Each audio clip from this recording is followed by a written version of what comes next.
called to order. The time is 6 p.m. Before we begin, commissioners, please put away cell phones.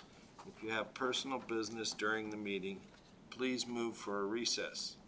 If you are participating telephonically, please mute your phone unless you are speaking.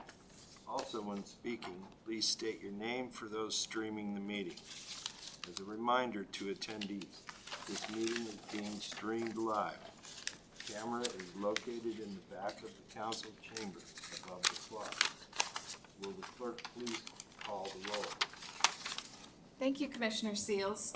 Commissioner Brown? Here. Commissioner Seals? Here. Commissioner Sajal? Here. Commissioner Stafford? Here. Commissioner Seals, you do have a quorum with Commissioners Brown, Seals, Sajal, and Stafford present. Please stand for the Pledge of Allegiance. Commissioner Sajal, will you please lead us in the Pledge of Allegiance? I pledge allegiance to the flag of the United States of America and to the republic for which it stands, one nation, under God, indivisible, with liberty and justice for all. Thank you. First item of business is the approval of the agenda. Before changes are discussed, are there conflicts of interest to declare?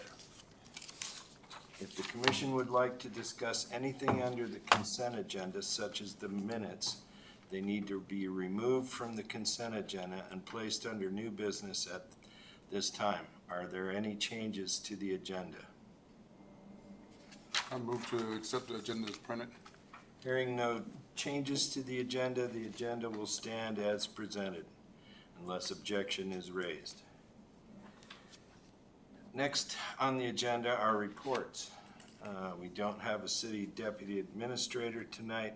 City attorney, do we have a report from our city attorney? The city attorney has been hard at work on the Title 16 draft rewrite and the other ordinances that are ready for presentation to the commission tonight, and we look forward to discussing them. Thank you. Next item on the agenda is the public hearing. We don't have any items scheduled for public hearing tonight, so we move on to persons to be heard. We are now at persons to be heard, a time for members of the public to share their views with the Planning Commission. This is not a question and answer period or a time for dialogue. Speakers may be referred to administration, or issues raised may be taken under advisement by the commission or administration. Anyone wishing to step forward may do so at this time. With no one wishing to speak, the next item of business is the consent agenda. Madam Clerk, please read the items for approval under the consent agenda into the record. Thank you, Commissioner Seals. Tonight on the consent agenda, we have the regular meeting minutes from July 9th, 2024, and the regular meeting minutes from July 23rd, 2024. Is there a motion to approve the consent agenda as read? Commissioner Stafford, I move we approve the consent agenda as read. Is there a second? Commissioner Sajal, second. It has been moved by Commissioner Stafford and seconded by Commissioner Sajal to approve the consent agenda as read. Is there an objection? Hearing none, the motion is approved. Next on the agenda is new business. Will the clerk please read the agenda item under new business? Thank you.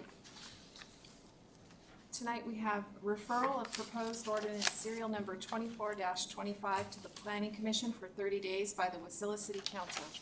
The ordinance serial number 24-25, amending Wasilla Municipal Code Chapter 2.60, Planning Commission, to update and clarify the duties and authority of the Wasilla Planning Commission, authorize compensation for regular and special meetings attended, and codify the meeting and scheduling procedures by the Commission. Is there a motion to move into committee of the whole? Commissioner Brown moved to move into committee of the whole. Is there a second? Commissioner Stafford, second. It's been moved by Commissioner Brown and seconded by Commissioner Stafford to enter into committee of the whole. Is there an objection to the motion? Hearing none, we are now in committee of whole. The time is 6:05 PM.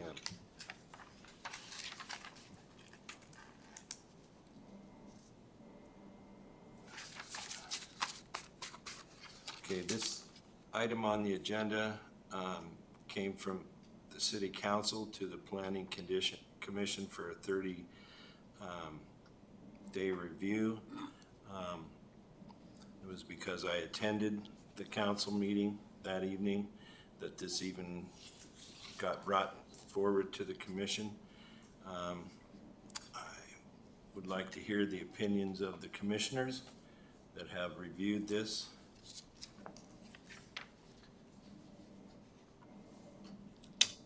Is there any discussion? Do we want to take it one by one, or each person just share what they're concerned with, or or any particular format preferences? Is there any agreement amongst the commissioners? Go for it. Shotgun blast.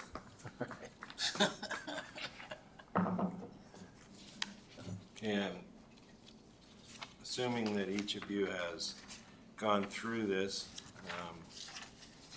I came to a few questions myself. Would anybody like to go first, or I'll continue? I've got some notes too, but if you want to start, we're probably going to cover a lot of the Go same ahead. thing. Okay. Yeah. So my concerns start on page 19,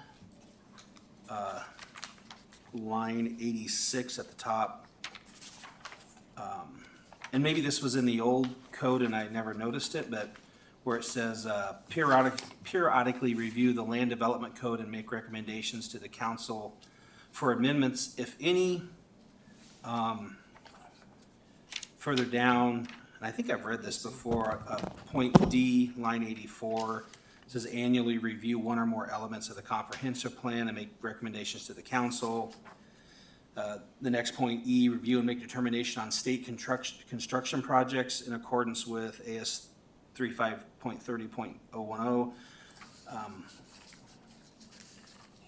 It just sounds like, are we gonna be doing the digging for all of this, or is this material that's gonna be presented to us from the Planning Commission office, or are we gonna have to run around investigating stuff? Hold on just one moment, let me help there.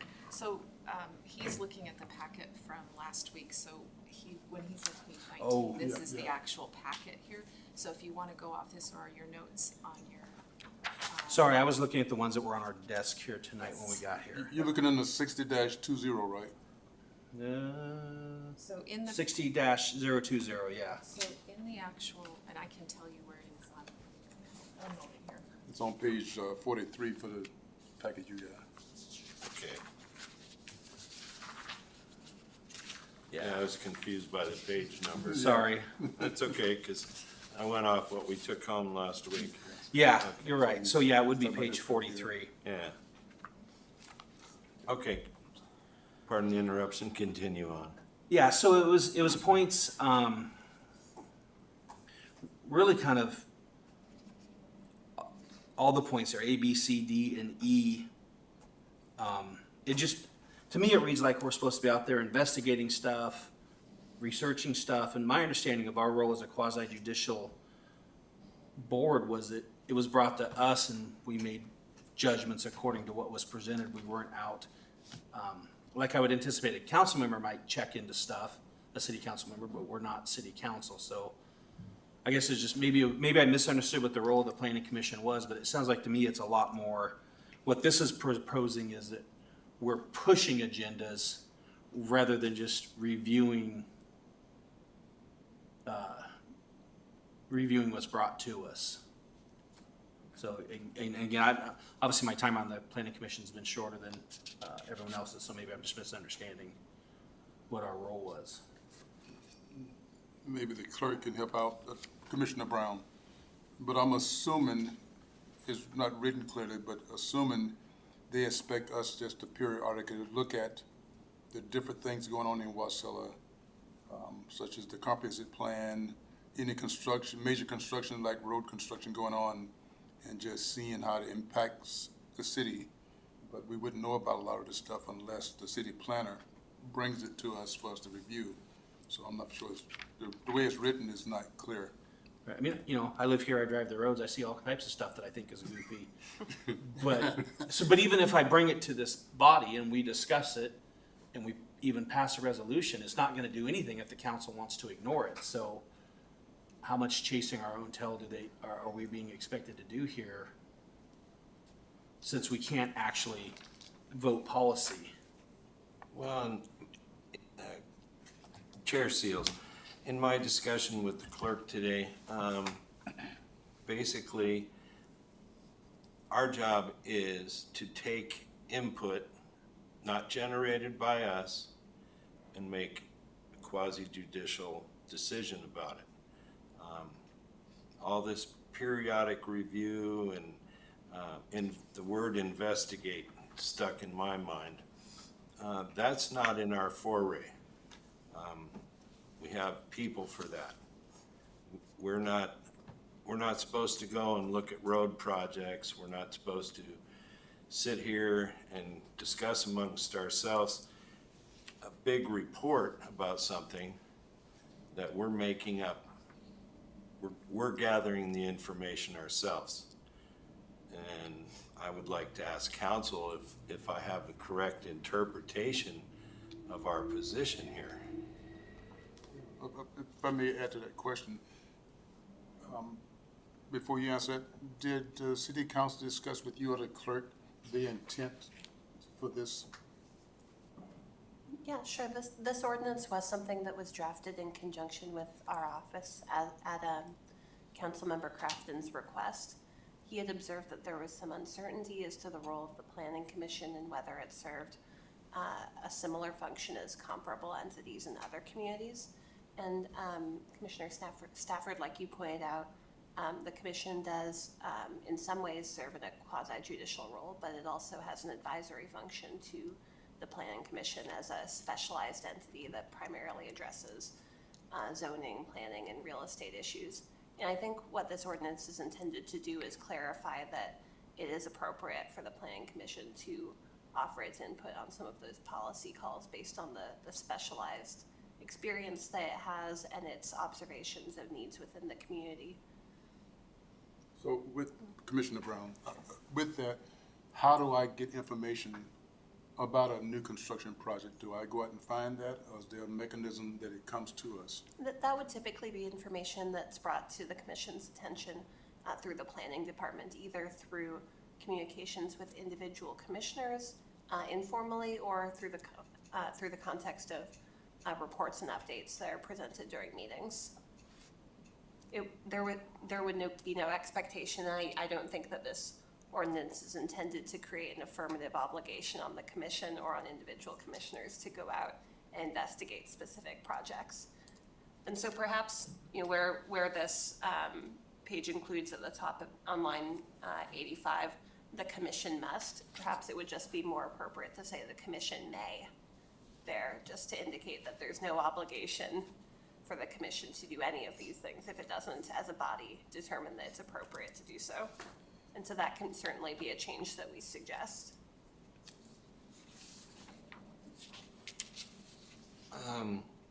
My question in this same vein of discussion, if I hadn't attended the city council meeting with just a few hours notice of what was going before the council, this could have been voted on and passed without any of us knowing about it. So at that point, how could we make an advisory to the city council when we were totally superseded in this manner if I hadn't found out about it a few hours before the council meeting? And if I hadn't have spoke, it probably might have gotten passed through. So my concern is, in issues like this, dealing with the Planning Commission, is number one, we should have been involved from the very beginning, and that did not happen. So it makes me suspect, even though the clerk has reviewed it and the attorney has reviewed it, the Planning Commission had absolutely no say-so in this at all. So that, in the same genre here, how are we supposed to know about these construction projects, these other things, when it's not brought forward to us? Because we are not an investigative body. Commissioner Brown, in that similar note, I'm concerned because when I read these paragraphs, what I see is the city planner, whoever that person may be someday, has the obligation to find all these things and bring them to us.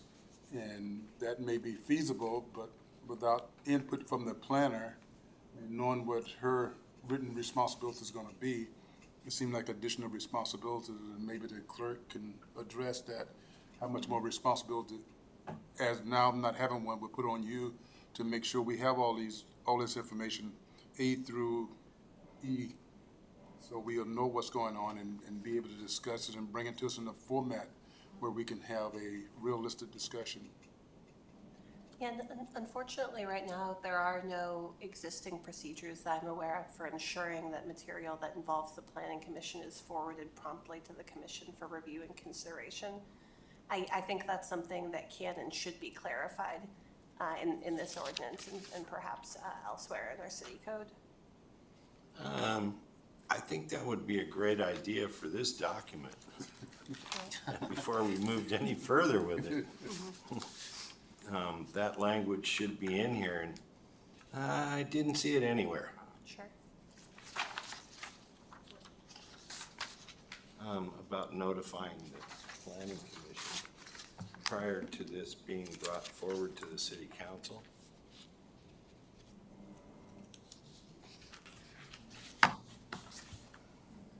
So Commissioner Stafford, so like Sunday, I forget the name of the road, but it connects Riley Avenue to Lakeview Avenue. It's where the Valley Transit bus barn is on the left. On the right, I noticed driving by, somebody cleared the lot off, put in a pad, seemed to be developing something. Does that mean under this revision, would I be obligated to investigate what's going on there and bug the planning department for information and run around trying to find out what's going on? Or, I mean, because that's the way I read it, is I'm supposed to investigate now. And then even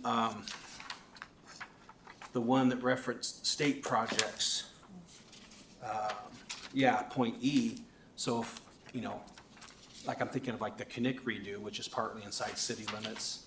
I don't know that was the Planning Commission involved in that at all? Are we now going to be involved in that stuff? So I guess that's why I'm still unclear on what this is going to tell us we have to be doing, especially with it currently saying must. I mean, if I don't do that, am I now failing to fulfill my duties as a commissioner? And according to another spot I read here, I would be subject to removal because I failed to fulfill my duties. So I guess it just needs to be clarified, like how much running around are we going to have to do on that? And even if we do find something, we don't have the power to do anything about it. So I don't see the point of so I guess that's why I'm confused as far as what was the real intent behind this and what are they going to actually expect us to be doing to be fulfilling the roles of our office here. Yeah, I agree. I think there is some strong language here for an entity that, in the context of city code, primarily takes an advisory role. And certainly, I can't imagine that the intent was to impose obligations on individual commissioners in excess of those that the commissioners currently have. The way that I understood the intent here was rather to clarify that if the commission endeavors to do any of these things, for example, to review and make recommendations on the comprehensive plan, it has the power to do so. I think it was intended to be permissive rather than mandatory. Commissioner Brown, could someone help me? I thought when I agreed to do this, it was a 2-year term. Yeah, and that, Commissioner Chair Seals, there lies to more confusion because in one part of that statement as a whole, he wants more participation from people in the community. But making our terms from 2 years to 3 years, and we can have 2 consecutively, I don't see that the intent of bringing people in is going to be, it's going to be,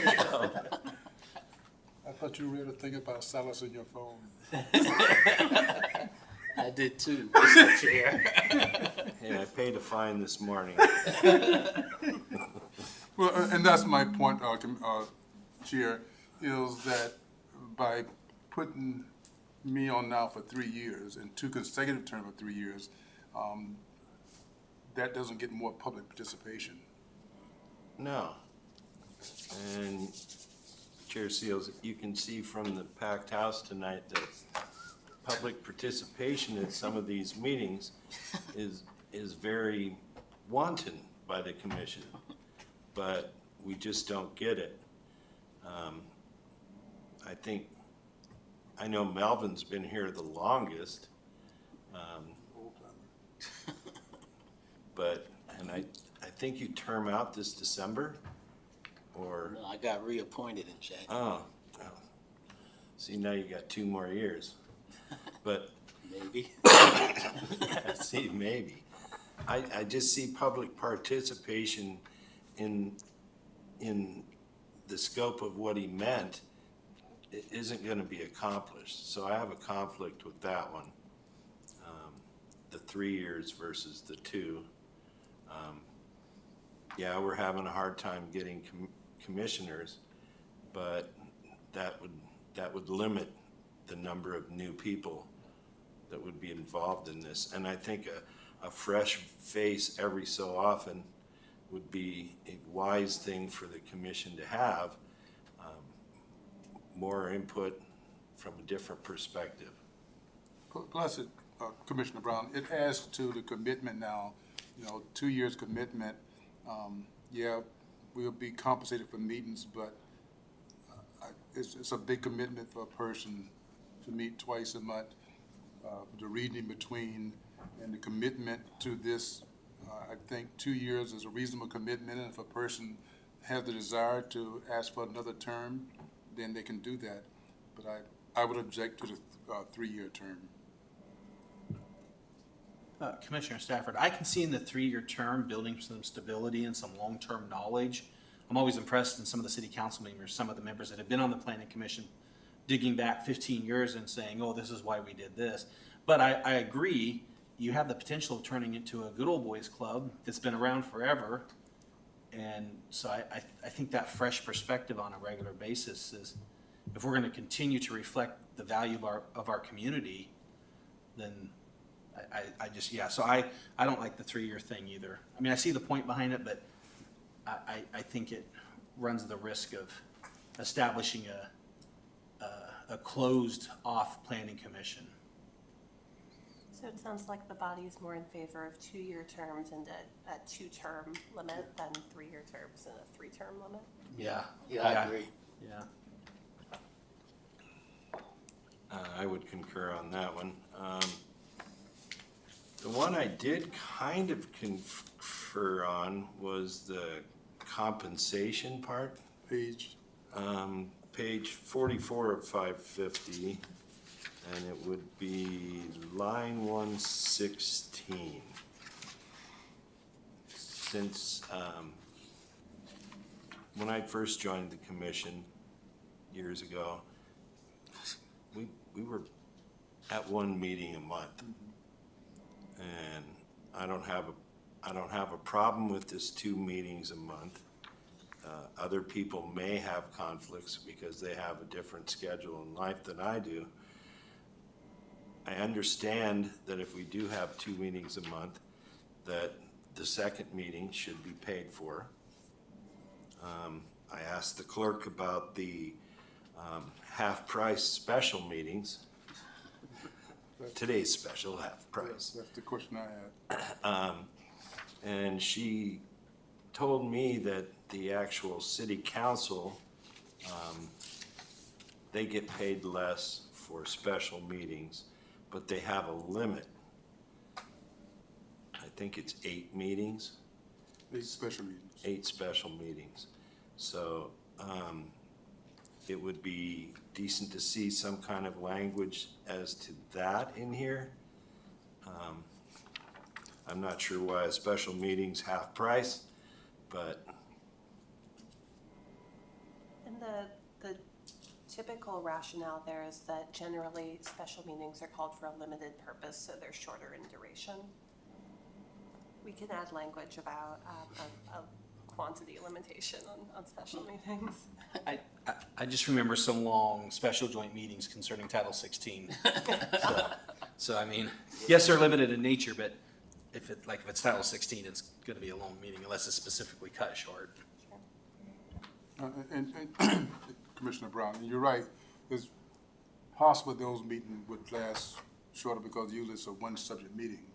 But am I not required to be here at 6:30 and until that's complete, whether it's 5 minutes or 3 hours? So I don't see the difference in my commitment and my time I'm required to be here in a regular meeting. I hope this one only lasts a short time, 30 minutes. Probably won't happen. that was my dream too.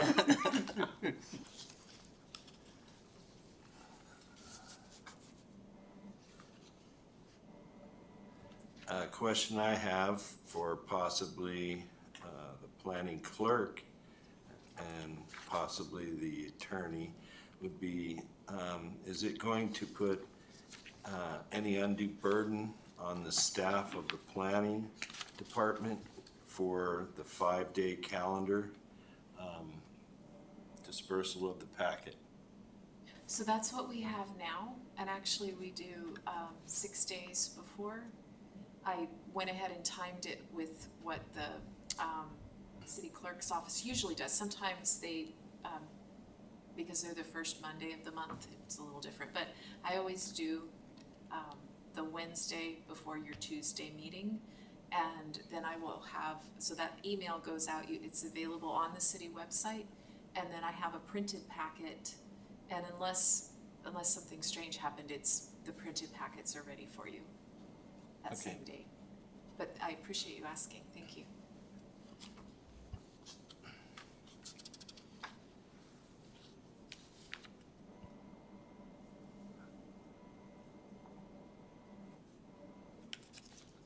Chair Seals, I asked the clerk today about meeting cancellations, and I expressed that my experience with meeting cancellations were there was nothing to be brought forward to the commission. So I asked about the mayor being the one to cancel, or the chair to the mayor to cancel. And she said that was just a simple email type thing. But if there's no training, no review, I can't see why the city would want to have a meeting for however it lasts to close the meeting. So I wouldn't mind seeing some language in there just to give the city a little more and the commission a little more flexibility about meetings, because it is 2 meetings a month is with the review and everything is a pretty good challenge for some people, including myself. So Sure, we can suggest that there's more flexibility added in to accommodate changes in circumstance, lack of any agenda items. yeah.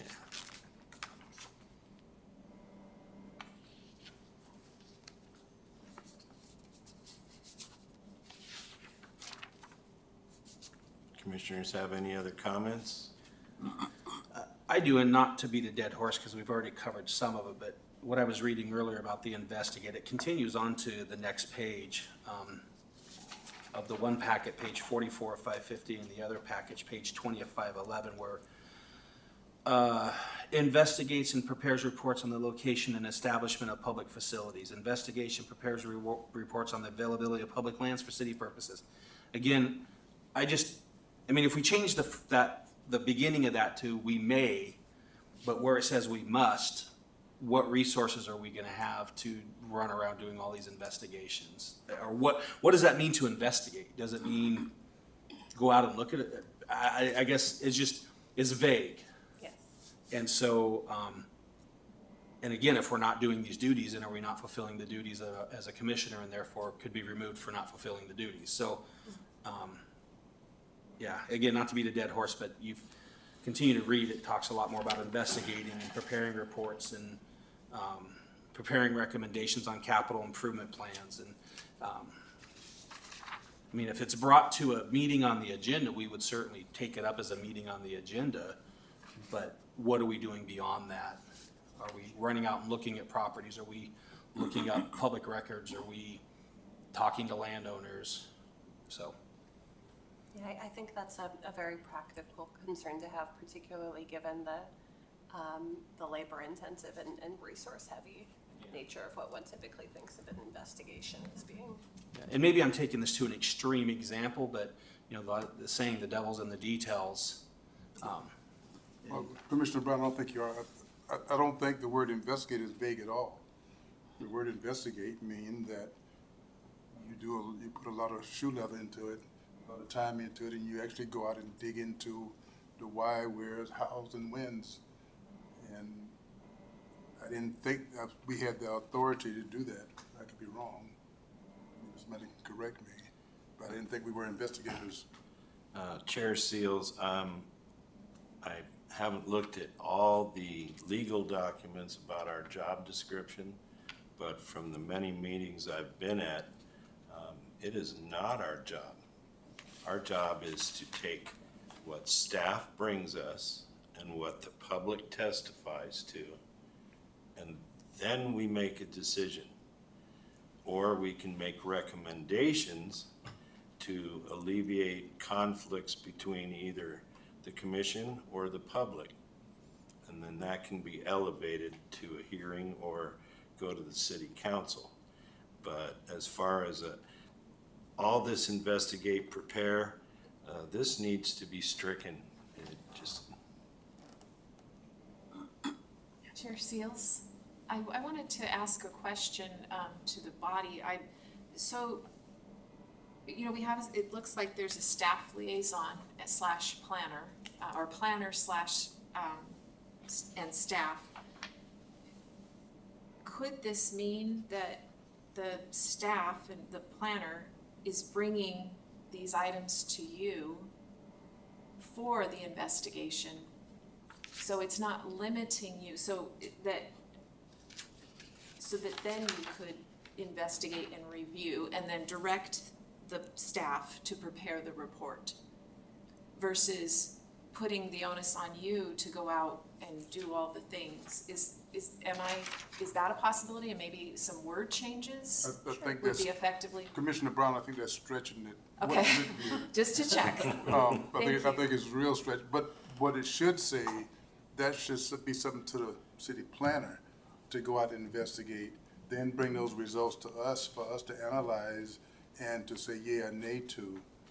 But that should be that's why I'm saying we're writing this without having a city planner here. And we are putting a lot of things that the city planning commission supposed to accomplish.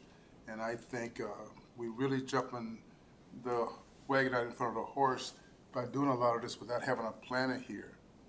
Because we agree to this and get it passed, and the planner come in and say, no, I'm not doing that, or I'm not qualified to do that, and now we're back at ground zero again. So many of these list items are traditional duties of the planning department or of administration or of contractors that they hire specifically to prepare subject matter type reports.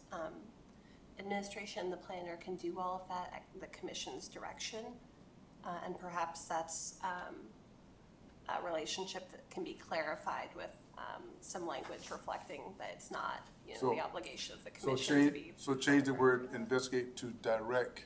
Sure. I'd change, Chair Seals, I'd change investigate and prepare. Yeah. To Yeah. direct. But currently, in this revision at the top, it says, in addition to the duties prescribed by the state of the borough, the commission must. Now, if that was changed to the commission may direct the planning department to, I'm on page 19 of 511 in the one packet, and page, I believe it's gonna be page 43 Three at the top. and both of them at the top. Yeah, in addition to the duties prescribed by the state or borough law, the commission must. If that read, the commission may direct the planning department to, then that would be a whole different deal, and then they bring those reports to us, we make our decisions. But the way it reads right now is the commission must, so we all have to go together, because we're the commission. Do we need to plan a daily field trip to a new construction project? I mean, that's how I'm reading it, and I know that's probably taking it to an extreme, but yeah. So either, I mean, I think you could fix a lot of it by just saying the commission may direct the planning department to do, and then I don't know if we can make the planning department do it, but we can at least ask them. I mean, I'm sure the planning department is not bored and looking for more stuff to take on. Now, I kind of agree with you because, and I don't remember the exact wording. And Holly always cautions us on this is going out and talking to people about things we may be looking at, or even talking about something that may end up, coming before us. And the reason for that is if I have a one-on-one conversation with somebody and then it comes before this body, now I have more information than what y'all have because you didn't hear it first. Now I can kind of tell you what happened, but that doesn't mean that's what that person meant. So Yeah, I don't know what I'm looking at this. It's almost like they trying to make us a junior city council. Go out and do some investigations for us. Sure. well, and that also opens the door for someone coming on this commission with an agenda to do Right. something, to get something, to make something happen. It puts them in a position to push that agenda, which I would feel more would be the responsibility of an elected official, not an appointed official. So, yeah, it was explained to me the same way that if I know something's coming before this, I can't do any other research. I'm only allowed to consider what is presented in this meeting at this table so that we all have the same information and I don't have any special knowledge or something like that.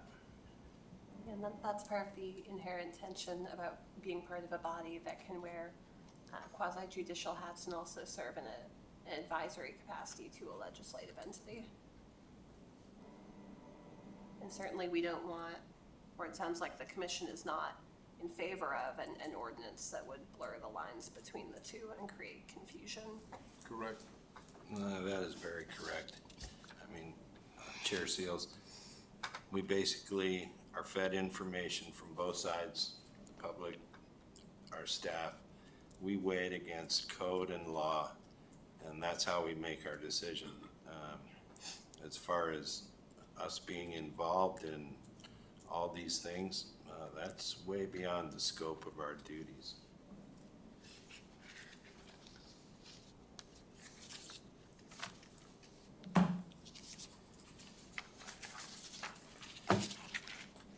Chair Seals, I also question the timing of this.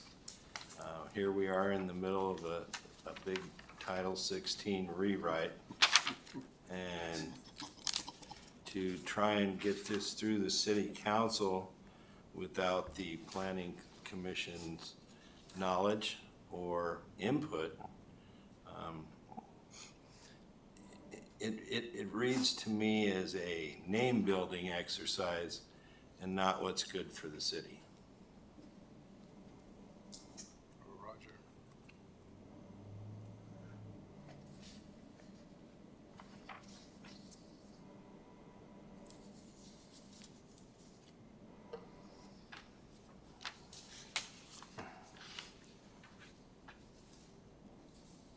Chair Seals, we've all voiced many concerns over this ordinance. I don't think it's up for us to rewrite it. I've seen you taking notes. And I think this has to have more thought put into it and less hurry. And it just needs to be thought out more with more input. So I'm asking, what direction does the commission need to take to have the changes we've talked about implemented in this document, or to scrap this document till a later time? Sure. So because this is an ordinance that council's put forward for consideration and now referred to the commission for its input, one option that could be available would be for the commission to issue a resolution, including its recommendations for the direction that the ordinance should take. Our office can work with the planning clerk and the planning department to prepare that ordinance and present it to the commission for consideration at its next meeting. I think that would be an excellent way to go. That way we have some of our changes that we've discussed this evening actually written down on paper so we can review those and make a judgment on it. The and I would- question I have with that, Commissioner Brown, is do they give us a 30-day deadline? I can comment a little bit on that. So their meeting was one moment.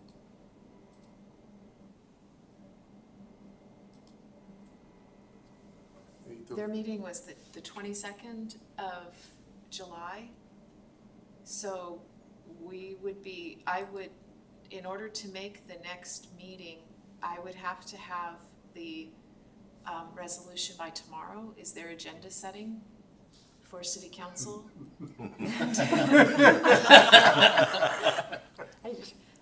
But with that, if we have the title, I did speak with Jamie previously, and we have some time because the packet isn't released until the following Wednesday.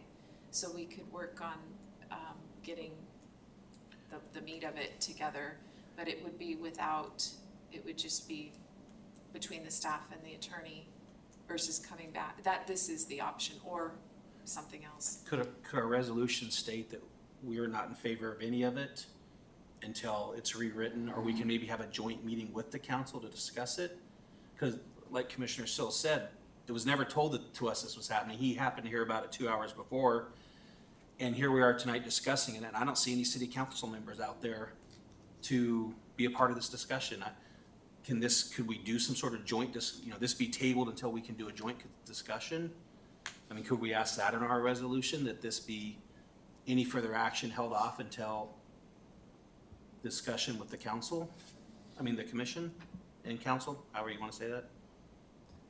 One option could be for the commission to request more time to discuss the ordinance, particularly if it intends to provide a resolution that walks through with specificity suggested changes. It sounds like some members of the commission are in favor of some aspects of the ordinance, the compensation provisions, for example.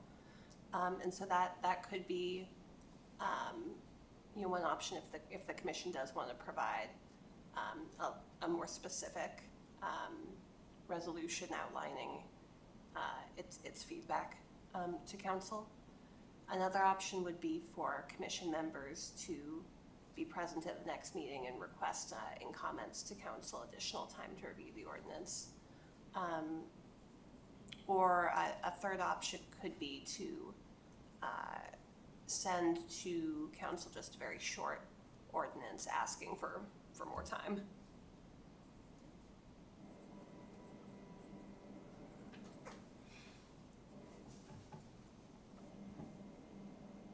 Any thoughts, Commissioner Stafford? I mean, I know we need to do something, but I'm trying to think what would be the most effective? Because technically, council could just go ahead and act on it anyway and not include us. I mean, that's certainly within their rights. I think I'd be in favor of a resolution asking this not be acted on until we can have a joint meeting with them for them to clarify their intentions and what they're trying to ask the planning commission to do. Would it be, Commissioner Brown, would it be appropriate for you as attorney to send a request that we are unclear of the intent of this ordinance and the way it's written, we have a surmountable amount of confusion, and could we have a joint meeting with the council to get their intent so we can make an informed decision?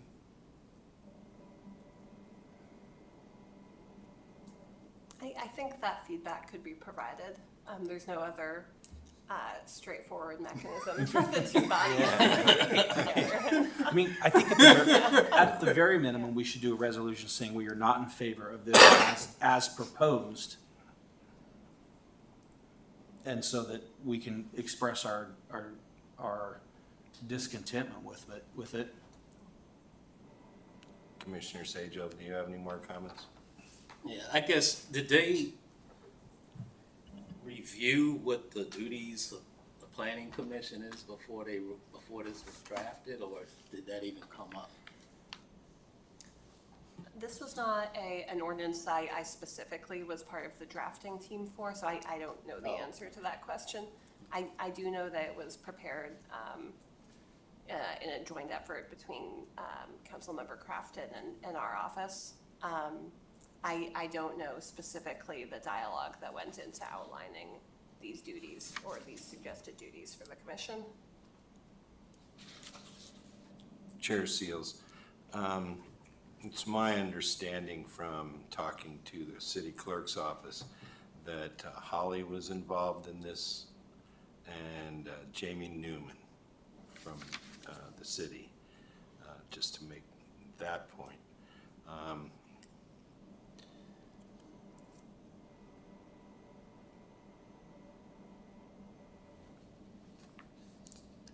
Slow rolling this is not always the best option, but I would like time to see the resolution drafted by your office prior to submitting it to the city council, so that we could review the actual resolution to make sure it matches with the intent of the commission in this matter. That's basically what I would ask for. Sure. Is it permissible to the attorney, Commissioner Brown, to the attorney, is it permissible for the board here to vote to give the chair the authority to work directly with you so we can get a quick turnaround rather than wait for the next meeting? Sure.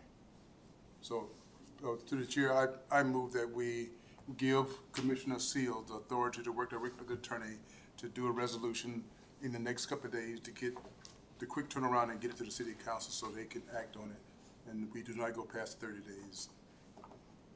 And just for clarification, can we make resolutions in the committee of the whole, or do we have to exit the committee of the whole first? Oh. No, if there's going to be a motion, we need to exit. Yeah, we need to vote on, we need to exit, yeah. Yeah. Thanks for reminding me we was in the hole. Okay. So, All right.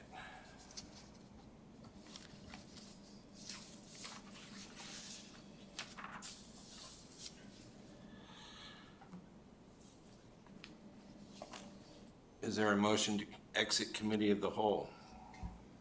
Commissioner Stafford, I move we exit the committee of the whole concerning ordinance serial number 2425.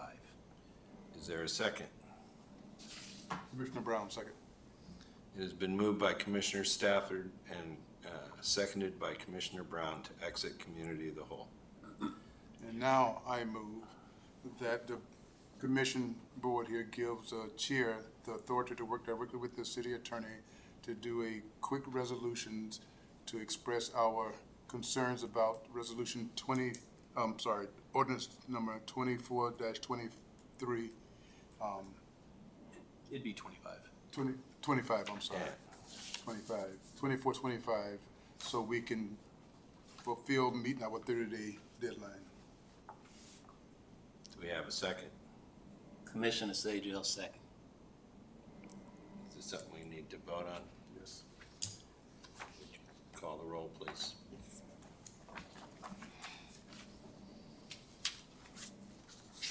Discussion. Well, you have to discuss. Oh, is there discussion? I don't know what page I'm on. What page are we on? Is there any discussion? Hearing none? We can call the roll. Commissioner Brown, how do you vote? Yes. Commissioner Seals, Yes? Commissioner Sajal, Yes. and Commissioner Stafford. Yes. It passes unanimously. Hang on, guys. We're working on this. This gave me 7 pages. Okay.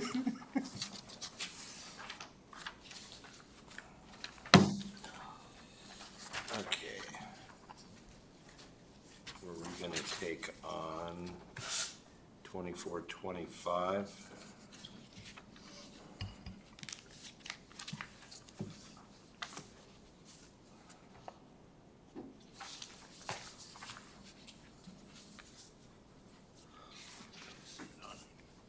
Do we need a motion to go back in the committee of the whole? Oh, yeah. I'm just trying to get things Will the done clerk right. please call the next item under new business? Thank you. The next item under new business is referral of proposed ordinance serial number 24-23 to the Planning Commission for 90 days by the Wasilla City Council.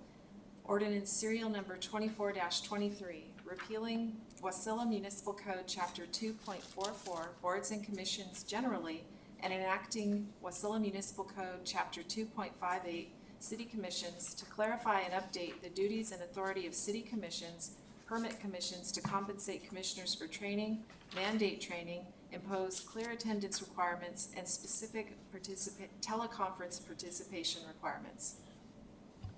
Is there a motion to move into committee of the whole? Commissioner Brown moves the commission of the whole. Is there a second? Commissioner Sajal, second. It has been moved by Commissioner Brown and seconded by Commissioner Sajal to enter into committee of the whole. Is there an objection to the motion? Hearing none, we are now in committee of the whole. The time is 6:52 p.m.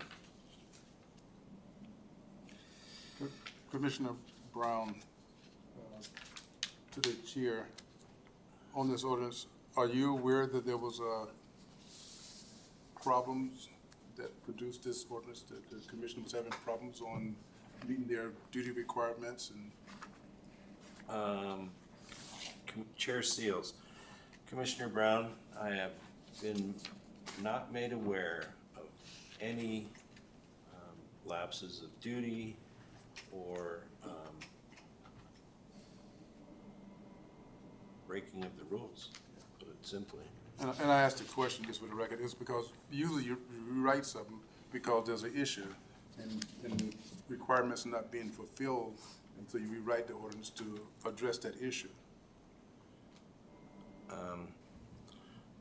I had not heard of any issue. I was unaware of this even being proposed at the council level.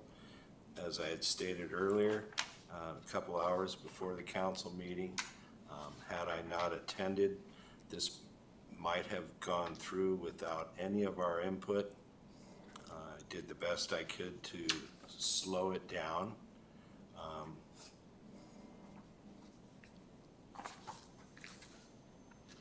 Thank you. Commissioner Stafford, in reference to your question, Commissioner Brown, in the time that I've been on the Planning Commission, there has been a few times where we went a month or two without a meeting. But my understanding of that was because there was nothing that the planning department had for us. And so why pay everyone to come down if we're just gonna say the Pledge of Allegiance and adjourn? I believe, I'm gonna suppose that maybe the author of this initiative thought that we should meet anyway, maybe? Is the only, because is the only thing I can think of. I mean, some of what's in here I like, where they clean up, you know, if you're trying to call in teleconferencing and you have a bad connection, we're just gonna call that you weren't here. I don't have a problem with any of that, but, otherwise, I don't see what's broken that this is attempting to fix. Well, that's what I mean, and a bad connection, it's common sense. If it's not working, you kill it and move on. So, yeah, other than that, but that's common sense, and the other things he addressed, just my prior time on the committee, I just wasn't aware of any serious issues with that, and even with this, the chair still can go to the mayor and suggest that we cancel the meeting because there's nothing to discuss, and assuming the mayor agree with you, the meeting still get canceled. And Chair Seals, basically, it was the acting planner that got a hold of me because there was nothing on the schedule. That is prior to Ms. Wellman being here. That's back when Tahira was still here. It is post exit of the previous planner. But at those, it was brought up at the city council meeting, not last night, but the prior one, that there were only 4 meetings canceled in a year. And all those, it didn't get, there wasn't a chance for anybody to explain that to the council, that there was nothing on our plate. There was no training scheduled. There was no review scheduled. It was in the best interest of the city to cancel those meetings, which were jointly agreed upon between myself and the acting planner. So as far as meeting cancellations being a problem, no, it was basically content. If there's no content, I can't see the city paying us to gavel in and gavel out. I haven't had as much time to look at this particular ordinance because I spent quite a bit of time trying to figure out the previous ordinance that we, but my personal opinion in this matter is this is a name building exercise for a council member.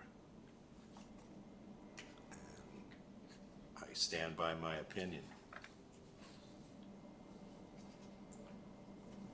Commissioner Stafford, a lot of what's in here is just cleaning up, not just us, but all boards and commissions. So there's a lot in here I don't have a problem with. Maybe the one that I do, it's in the one packet page 36 of 511. The other one is page 15 and 550. For the ordinance, it's page 711. And I guess, so it's Which line you on? item number 6, line 161. It says a member has 3 consecutive unexcused absences, or this is talking about getting removed. Right. Has 3 consecutive unexcused absences, or physically misses more than half the meetings held by the commission on which a member serves over 365 consecutive day period, whether attendance of those meetings were excused, unexcused, or via teleconference.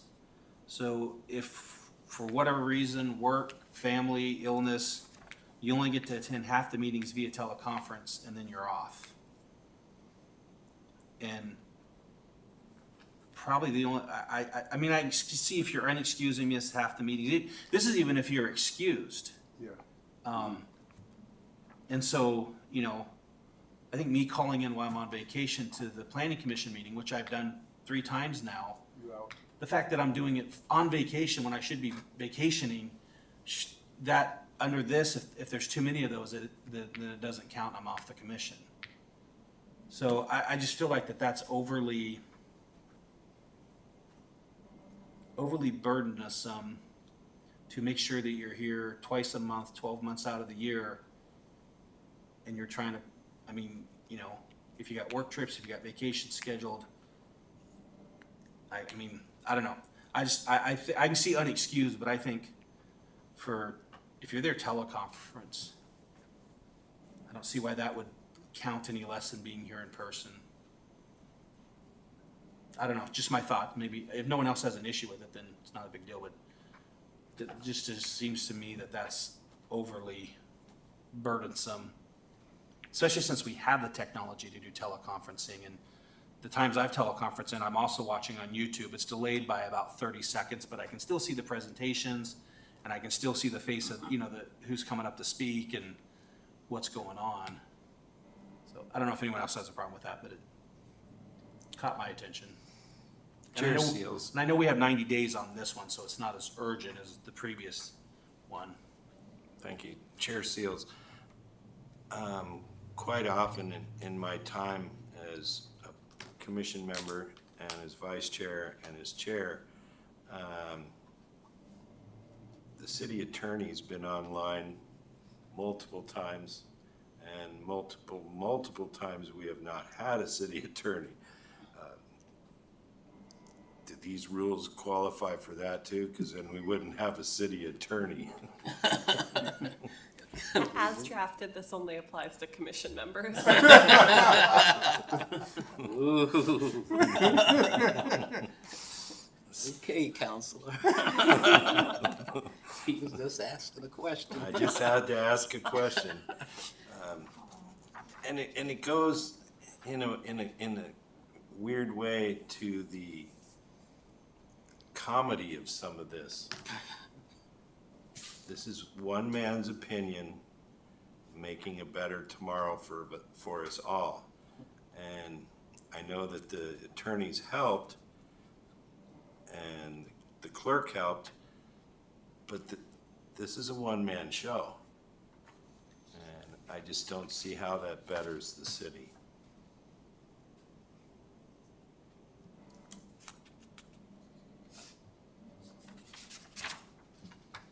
Through the chair, Commissioner Brown, to the attorney, the ordinance he just read, the paragraph he just read, number 6 on page 14 of 550, paragraph 6. There's a way to reword that if you miss 3 meetings, you could come under review for,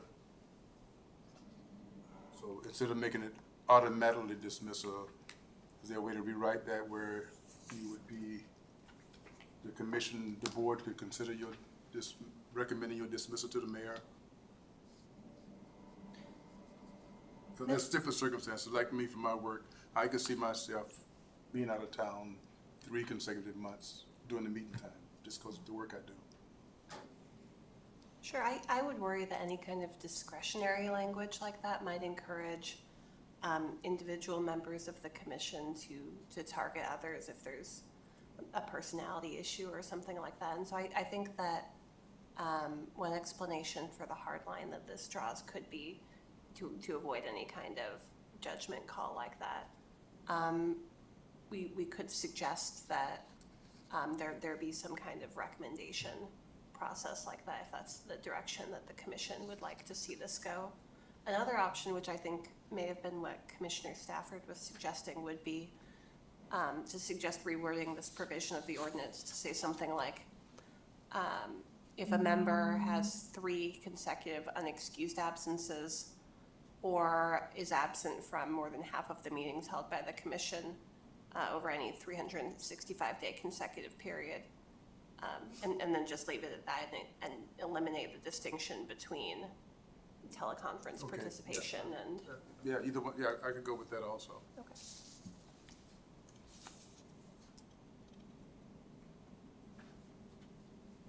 Commissioner Stafford, yeah, especially if we're mandating 2 meetings a month, the chances of not being here for a particular meeting is much higher.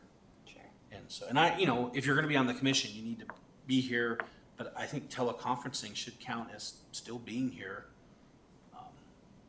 If you do 6 months straight of calling in, or because you're snowbirding to Arizona, maybe that would be a conflict in there somewhere, but if you travel for work, there's a good chance you're gonna miss more than what's outlined here, so. Yeah, if there's just, that just needs to be rewritten somehow. Sure. And I think he even addressed in here somewhere about members who are outside the city limits for a specific number of consecutive days. I can't remember where it's at. I didn't bring my handout.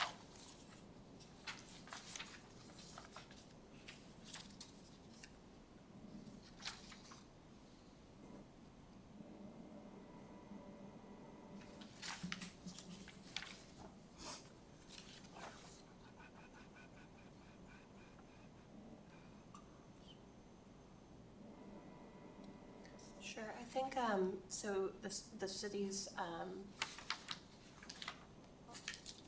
in attachment A to the ordinance, if you look at section 244040, that provision requires commission members to be a resident of the city while serving on the commission. Okay.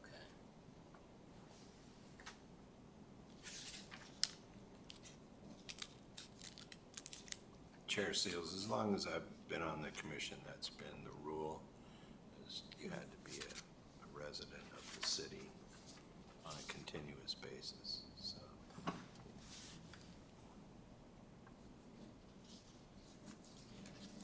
I have a question on, it would be page 15 of 550, staff liaison.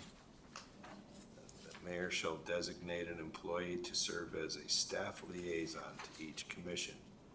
The staff liaison shall assist the chairperson in the organization, operation of commission meetings. Would you be the staff liaison? I don't know. Oh, I thought it was Crystal. Yes, Well, I, I kind of wanted to get a, I- because that could change. Yes. So, when we have a planner, Yeah, then the mayor is going to designate a staff liaison. I was just wondering if it was gonna be the planning clerk, or is this a new position for the city? Or somebody taking on extra duties that already works for the city? So the planning clerk has traditionally served the staff liaison role for the commission, and that's what this language is envisioning. Okay. good. clerk, or, excuse me, Chair Seals. So, Yes. if that's the case, then there's a recording secretary now, so it'd be line number 203. So Yeah. I don't know Nice. if that means that I have a different title now, or Oh, what that, yeah, in the past, it was one of the clerks who did the recording, when I was here before. That's who the recording person Okay. was. so maybe we can figure that out on the other side. I just needed clarification, because, we've never had a liaison before, that I have heard of. I figured the planning clerk was our liaison, but it doesn't really say that here. Sure, and these roles can be fulfilled by one staff member or multiple staff members. But what this ordinance does is ensure that for every commission, there is somebody assigned who's fulfilling those roles. So she could be the planner, the planning clerk, and the recorder? I'm the planner. All three. Through the chair, Melvin, the one you was referring to about being out of the state is on page 20, under 244030, paragraph 5.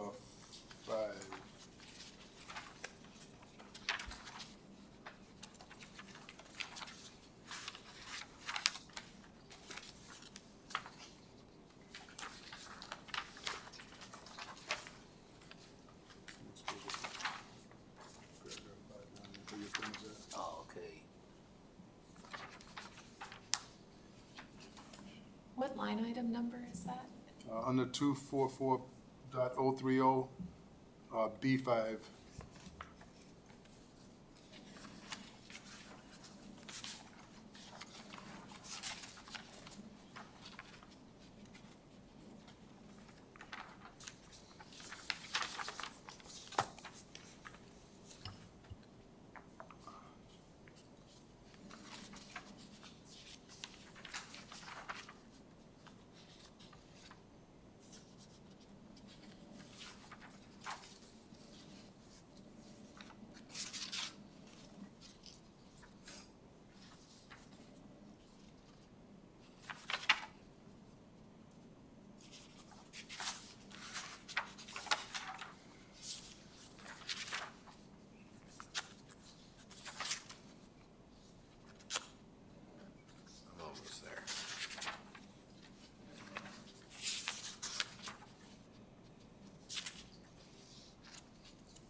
Commissioner Brown, to the attorney on 244050, paragraph B.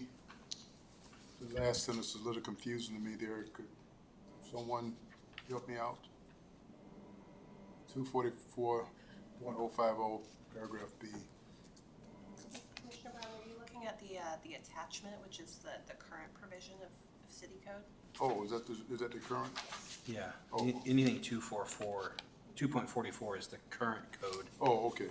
They're, Oh, they're on the wrong renumbering page. it to 20, Let me go to the other page, and I'm sorry. 22.58 for the others. Commissioner Stafford, the only thing I notice is in this ordinance as well is it refers to the terms for the commission, for commission members to be 3 years. And we had that discussion on the other ordinance as well, so, and like where I'm looking there is, of the proposed ordinance, page 6 of 11, the top of the page here, so that would be 2.58.060, 60. page 12 of, or 13 of 550 in your handout from last time. You guys are confusing me. I know. Is there a line item? It's line 134. And like I said, it just says commission, so that would apply to the airport commission, us, any other commissions that are created.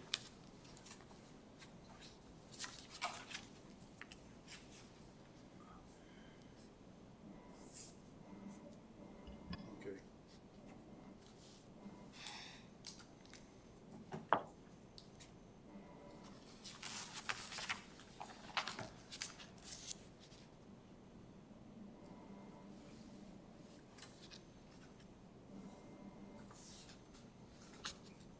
Chair Seals to the attorney and possibly the planning clerk. It would be page 35 of 550, 258.120, line 278. Says training sessions will be developed or arranged by the staff liaison and approved by the mayor shall be mandatory and compensated as a special meeting.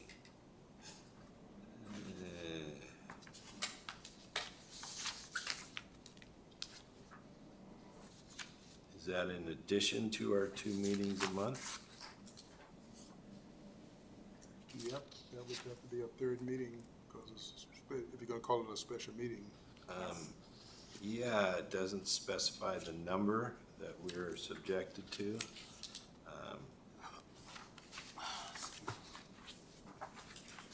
I think training should be set aside for those meetings when there's nothing on our calendar, so that we're already at a meeting.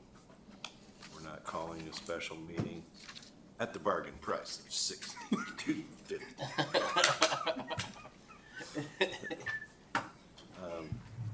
Two drink minimum.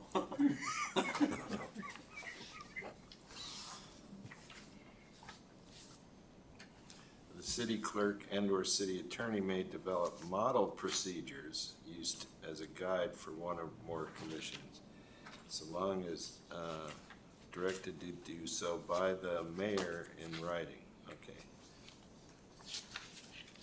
But it was, the training sessions kind of, we discussed in the last ordinance how much time in a 2-year term should a commission member be designated to. I mean, I think it mandates that we get training in here somewhere. I can't remember back where I saw it.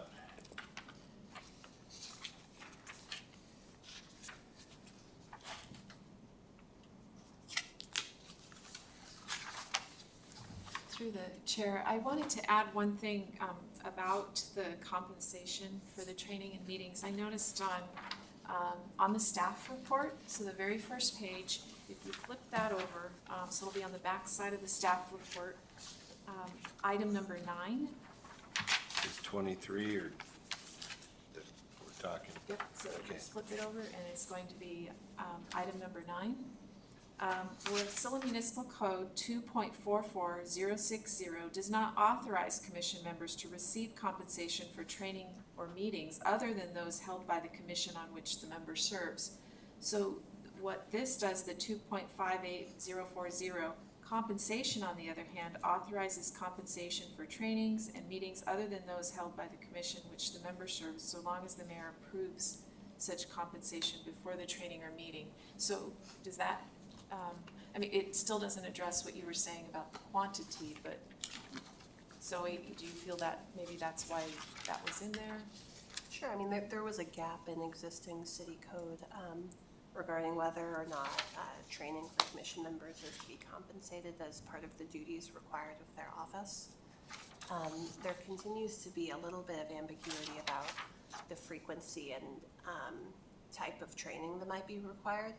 That's generally by design when there is a training requirement imposed by city code to allow for flexibility for the training to match the level of sophistication and experience of the body, and to allow for that flexibility for additional training to be offered if appropriate. And so that's why there's no specific, one training on open meetings, one training on parliamentary procedures, this many trainings per year. Thank you.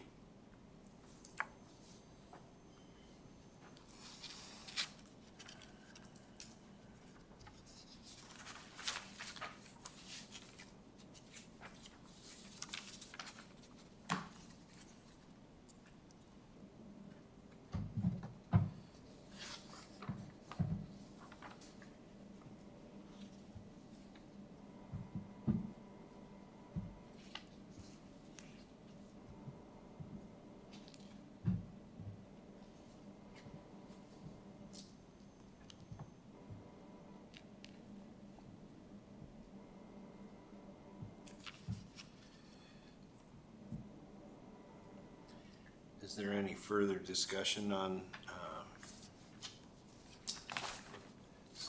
ordinance serial number 24-23 at this time? Letting the commissioners know that we have more time to go over this. We don't necessarily have to pass this forward tonight.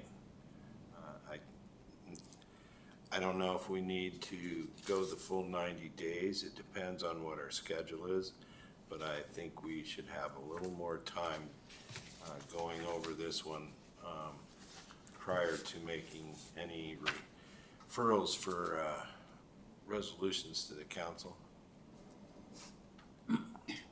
Commissioner Sager, I agree, because I kind of, once I saw 90 days, I kind of just glazed through it. And I feel this one has less stuff that I like. It feels like it's just cleaning up boards and commissions. Pardon me, less stuff you don't like? Yeah, the one that we have 90 days on, the 24, 23, and we have the 90 days on it, so yeah. So I think we have the time to look at that one again if we feel like we want to.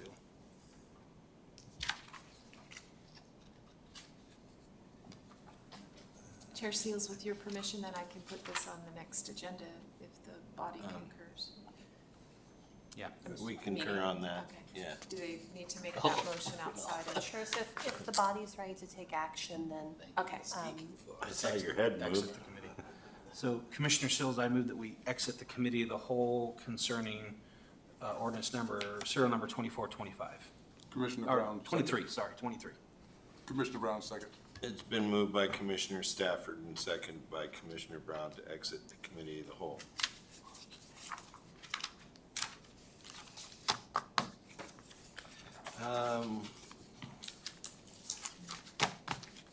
And Chair Seals, so now if somebody wants to make a motion to have it on the next meeting? Commissioner Stafford, I move that we continue the discussion on ordinance 24-23 to the next meeting. Do we have a second? Commissioner Brown, second. Roll call. Objections? Any objections? Hearing none.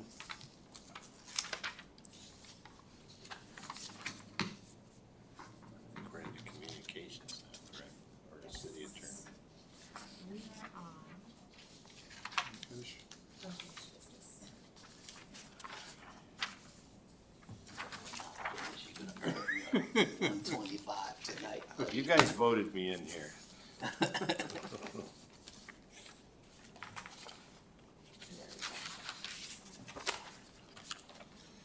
We're now on unfinished business. Will the clerk please read the agenda item under unfinished business? Thank you, Chair Seals. Under unfinished business, discussion, consideration, and possible action on the draft rewrite of Wasilla Municipal Code Title 16, Land Development Code, that repeals and reenacts Title 16 to substantially change the uses permitted in each zoning district, the review, enforcement, and permitting procedures, the planned unit development, landscaping, parking, conditional use, and variance procedures, and the design standards imposed in the city. And this will be a committee of the whole. And just a note, discussion on the draft rewrite is expected to be continued at upcoming planning commission meetings. Please contact the planning office after August 13th for updated information. Is there a motion to move into the committee of the whole? Commissioner Stafford, I move that we go into the committee of the whole to discuss Title 16. Do I have a second? Commissioner Sajal, second. It has been moved by Commissioner Stafford and seconded by Commissioner Sajal to enter into the committee of the whole. Failed to see what's. Are there objections to the motion? Hearing none, we are now in the committee of the whole. The time is 7:24 p.m. City Attorney, would you like to take it from here? Sure, and I'll try to keep it as concise as I can. We have to close by 11 o'clock. Unless we vote for midnight. Yeah, we can call for midnight if we want to. How much more am I getting paid? For the bargain price. So the last several meetings, we've been talking about definition section in the district use charts from Division 1 and the new proposed Title 16. We'll continue that discussion tonight, first by walking through. Cindy, what am I doing wrong? Probably. It may be that I'm too far away, maybe the problem. I should be pressing the little. And if necessary, we can get it. Because of technical problems, we have to adjourn. Sounds good. Where are you going, Melvin? You make the motion, I'll second.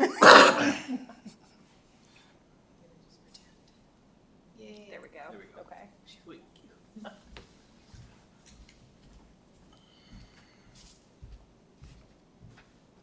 So to just briefly recap, we've been walking through Division 1 and Division 2 and working through most recently the definitions section and district use chart.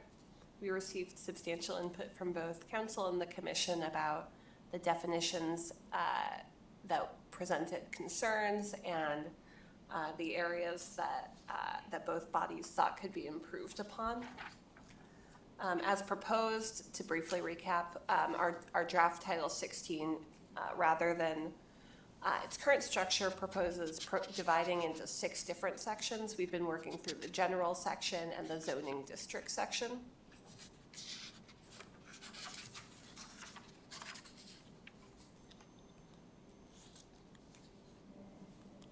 And the Planning Commission has been working through the definition section somewhat more quickly than council has, so some of this could be a little bit redundant or older material, but one of the the most substantial changes that the proposed draft has been making is regarding accessory uses. Accessory uses under existing code are uses that are ancillary to the primary use of a property and were required to be permitted separately. So for example, if somebody had an existing single-family home, which was properly permitted, and they desired to develop an accessory use on that same property, they'd have to come back to the city and request a separate permit for that ancillary smaller use for the property. The proposed code does away with that entirely and creates a definition of accessory use that's always permitted. So that includes parking areas, playgrounds, garages, employee living quarters. These are accessory uses, but the definition is deliberately narrowly crafted to avoid folks taking advantage of accessory uses always being something that's permitted on properties. We've also removed from the proposed code administrative approvals because there's no need to divide or to separately define approval. This is something which is governed separately by the procedures in the code. Now, one policy area which we've brought to the attention of both bodies and which I would like feedback on if any members of the commission have some, is the definition for adult businesses. This is something that we have not changed from the prior version of city code. And we just ask that if there are members of the commission that have feedback on that definition, that it be provided. This definition is on page 8 of the draft ordinance at section 1610.025. It's a lengthy business which includes, or it's a lengthy definition which includes some very specific language.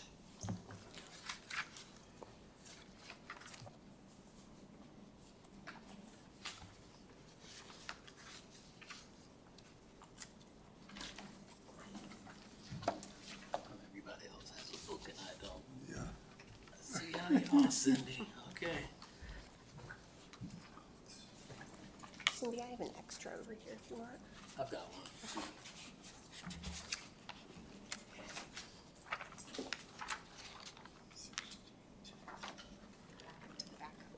Now this is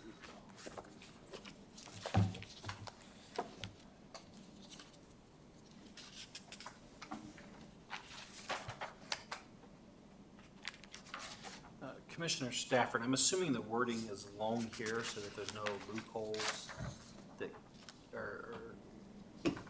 that can be exploited. Would that be a fair assessment? Yes, to my knowledge, this is not a definition that's caused any implementation difficulties for the planning department, but it was something that council specifically flagged during their review.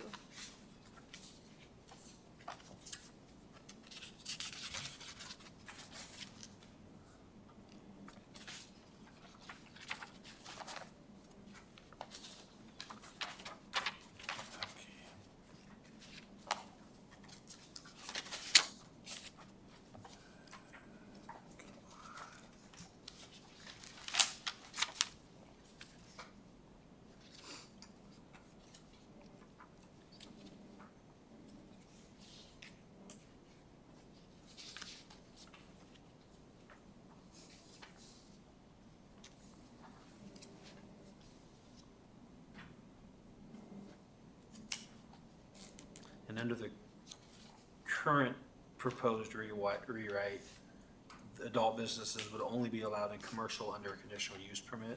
Yes. Is that right? Okay.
So then just to clarify, is anyone thinking we need to rewrite this, or is it just double checking to make sure it says what we feel like it should say? Is that the intent here, is just to make sure we're good with that definition? Yes. Okay, I think I am.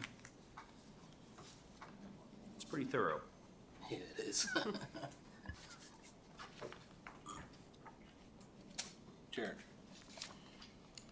Chair Seals, I remember when we were going over these definitions that this was gone over fairly well. Sure. It seems to be stringent enough for its purpose. Okay.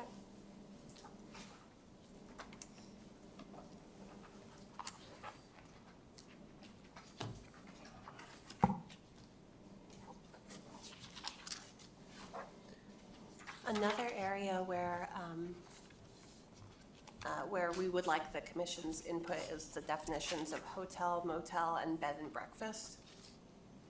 These are definitions which under the existing version of city code didn't necessarily reflect the reality of regulations which were imposed on these short-term lodgings.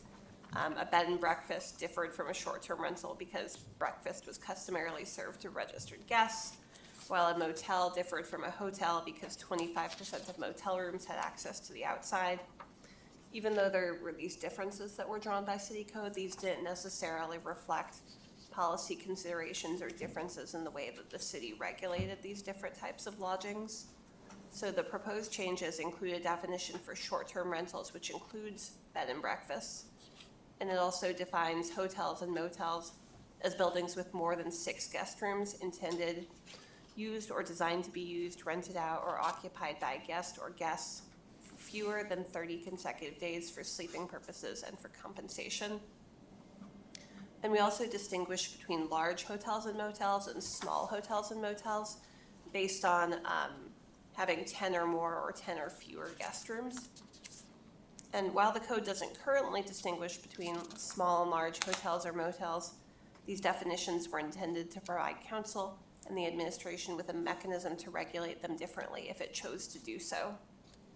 And it may be worth considering in phase 2 following the update of the city's comprehensive plan, whether it would be beneficial to differentiate between hotels or motels with meeting facilities and those without, or to require separate permitting for special events at a facility, whether or not that facility is a large hotel or only a short-term rental.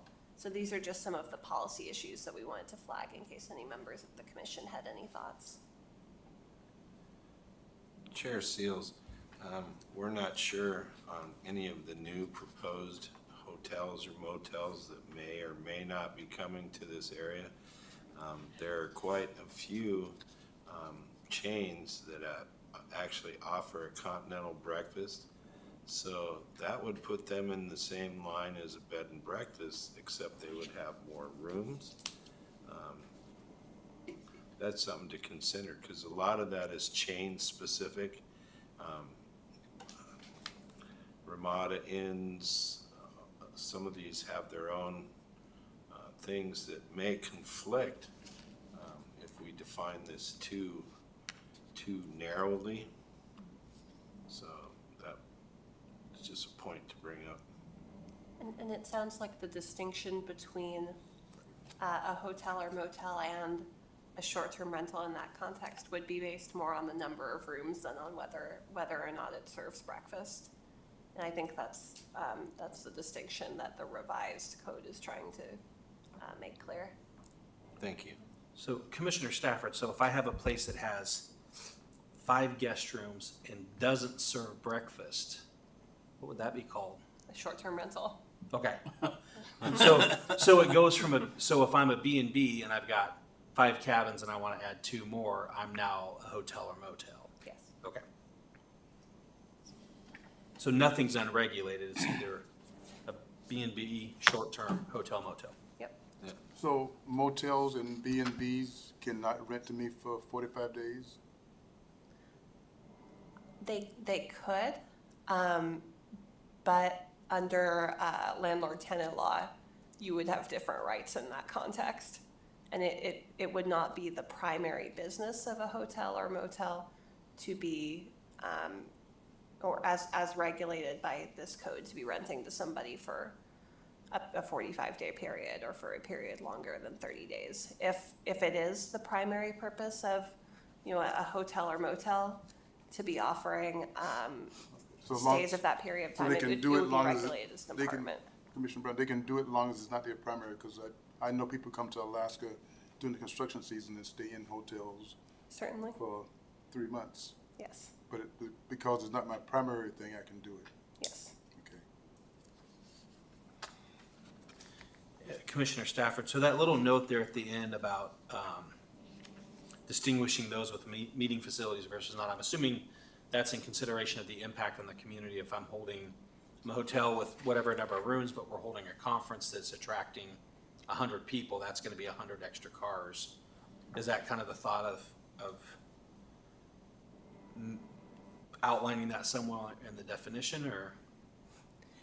Yes, and I think that's outside the scope of the kind of policy considerations that the city attorney was directed to take into account in drafting this version of Title 16. Just because to my knowledge, I don't know whether there's any facilities like that in the city of Wasilla right now, or whether that's business that the city may want to try to bring in. But that could be a policy consideration to keep in mind during a future phase of this rewrite. We have 2 hotels that has a meeting space, I know the Best Western does. and the one, The Grandview does. Well, yeah, they have downstairs. And there may be reasons to regulate those differently than facilities that do not have meeting spaces. For example, if the city wanted to encourage the development of larger projects that were intended to allow businesses the opportunity to hold large events. I just don't know, and that's not something that we've addressed in this proposal.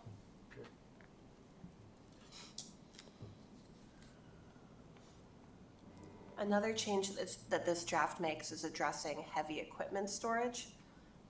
Existing city code defined heavy equipment storage, but not the term heavy equipment itself, which caused confusion and code enforcement challenges. So we've now included a definition for heavy equipment to help eliminate that ambiguity.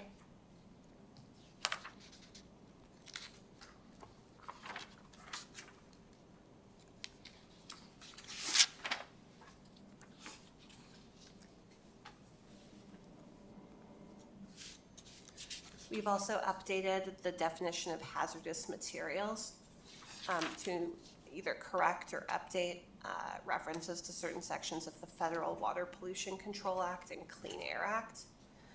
Those definitions were previously outdated and could cause confusion. And going forward, the city should ensure that those definitions and references are reviewed on either an annual or biannual basis, just to make sure that they continue to remain up to date, so that developers are aware of the obligations that they have to comply with. And while those obligations are imposed by federal law separately, to the extent that city code references and incorporates that federal law by reference, it should do so in a way that's accurate.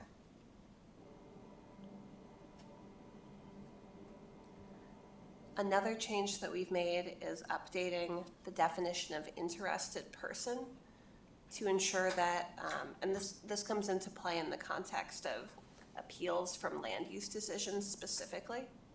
Under existing provisions of city code, somebody could try to appeal a land use decision as an interested person, even if they had not participated in the underlying proceeding.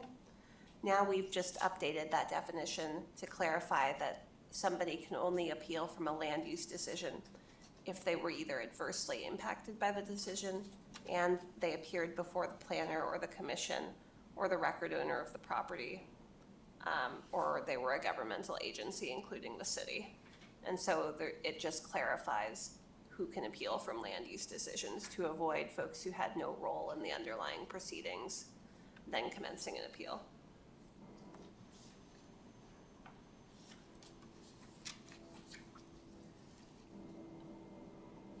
We've also received some comments from members of both bodies on junkyards. And these are definitions that we've tried to stay away from updating in the absence of clear policy guidance. Some of the feedback that we've heard is certainly the city doesn't want more junkyards, but phase 2, I think, following the development of the city's comprehensive plan will allow for more targeted and policy-driven updates to those specific languages depending on the city's development goals.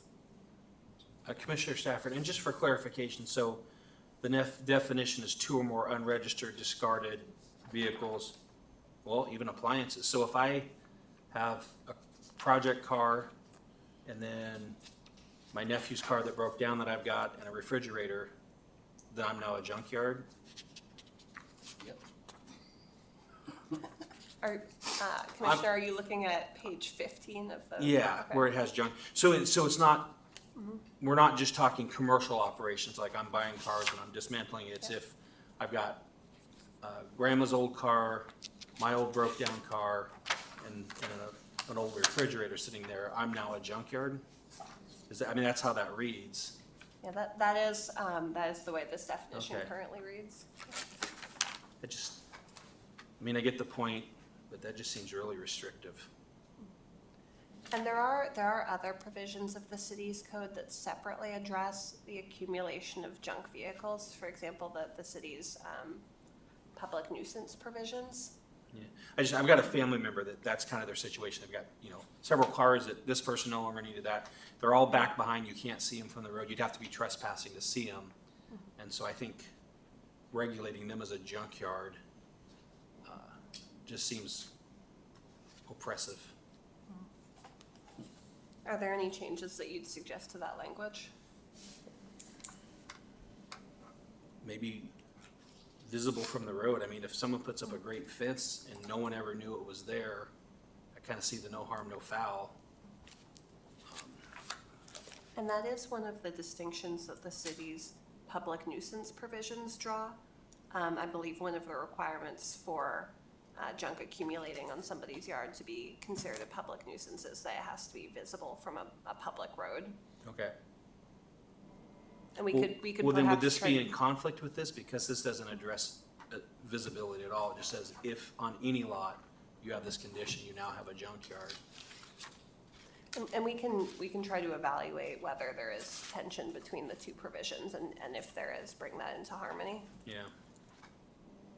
I mean, I get the need for the visual impact, but Sure. I mean, I've only got, a 40,000 square foot lot, but with a good fence, you wouldn't know I had anything there, so, not that I do. Don't get code enforcement on it. Hello, Coming Charlie. by. So that was my only concern on junkyard. Okay.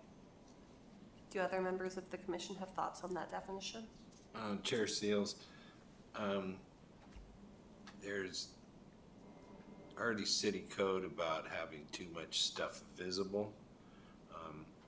Is that the only part of city code that addresses how a certain zoning district should look? Well, there are landscaping provisions, but beyond that, I mean, the city is not in the business of regulating building, for example. There are the sign provisions, there's density and dimensional requirements. But as far as whether a particular property is aesthetically pleasing, there's very few provisions of code that allow the city to regulate that. The public nuisance would be probably the way that code enforcement would go about something like that. Yeah, and the public nuisance provisions don't give code enforcement, carte blanche to go around and say a property is unappealing, and so therefore it's. Well, with 5 old cars and 3 refrigerators, that would be not appealing, but maybe they could apply for an accessory use permit. Yes.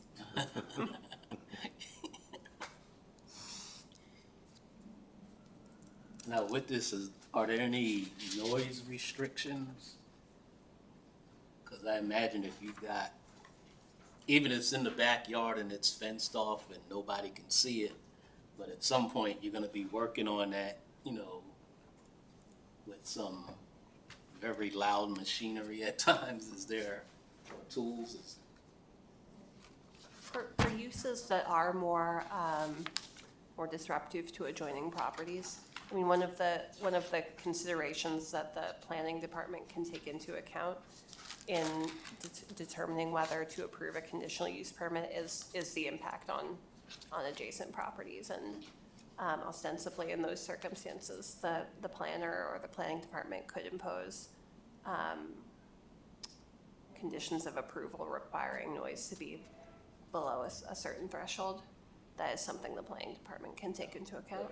Okay.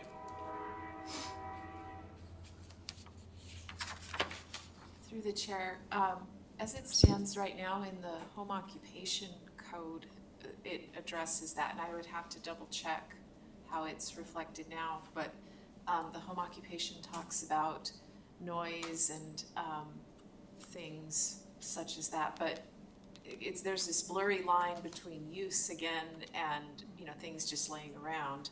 If you're having a business or, you know, I just thought I'd mention that it is addressed currently. Thank you.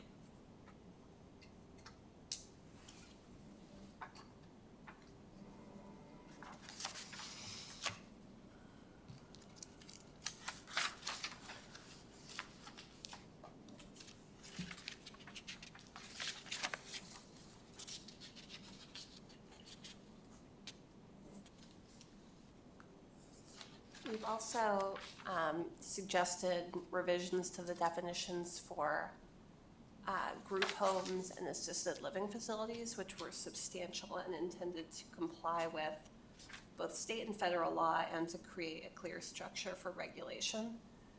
And the code currently includes definitions for large and small assisted living homes and long-term and transient assisted living homes. And the intent in dividing these types of homes by both size and duration of occupancy is to create clear guidelines which allow the city to effectively regulate based on the impact of the use in specific zoning districts, while also preserving the city's compliance with the Federal Fair Housing Act.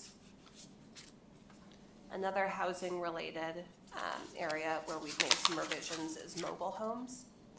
And I think I mentioned at the last meeting that the term mobile home was updated to reflect the definition provided by state law, and to clarify that mobile homes are used as mobile homes which are used as a trailer or that are affixed to property fall outside the definition of mobile home for code enforcement properties or for code enforcement purposes.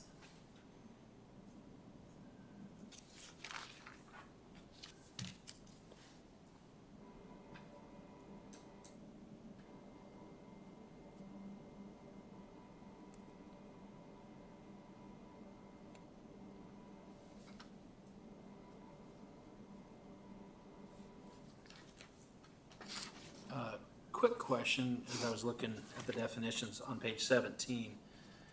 It says motel has the same meaning as hotel. Was there not a discussion that a motel would be one with outside access to rooms and hotel was an interior access? Or? Yeah, that was a distinction that was previously drawn by city code. Okay. In the course of our review, we weren't able to identify meaningful reasons why the two should be regulated differently. Okay. The impact on the surrounding community would seem to be pretty much the same. Okay. And I agree. I thought when I was listening to last night's council meeting, there was some discussion there, but yeah, it seems to me they should be the same, so, okay.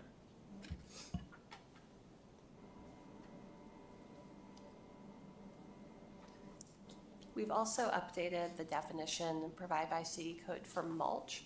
Previously, it had been defined to be limited to organic matter, tree mulch, Now we've updated it to include rocks or other natural matter.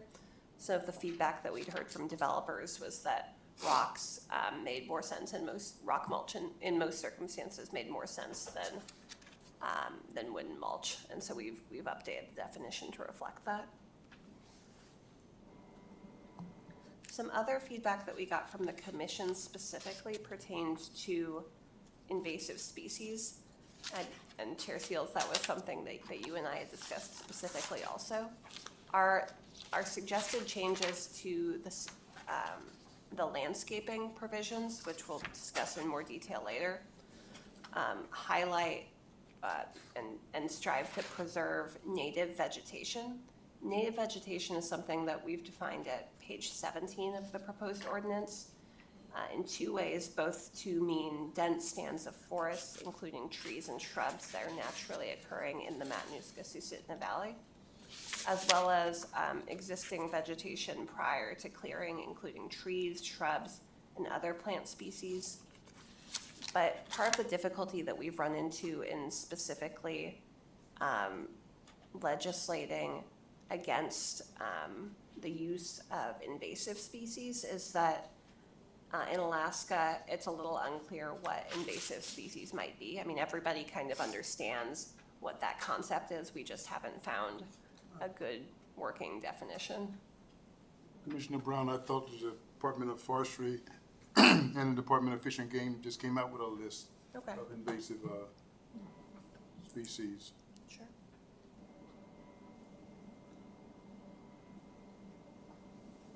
Chair Seals, I had brought to, I think it was Cindy's attention to check with the experimental farm. Okay.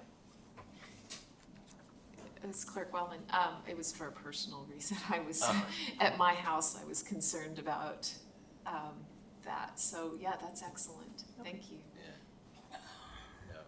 This pretty blue flower you see everywhere choking everything out It's not good. is not only gonna get very much worse, it's gonna take out our fireweed.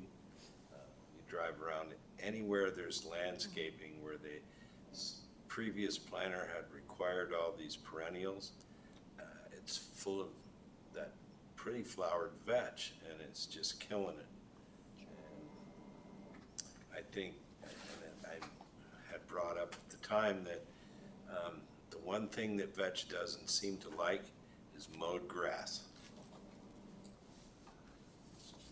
But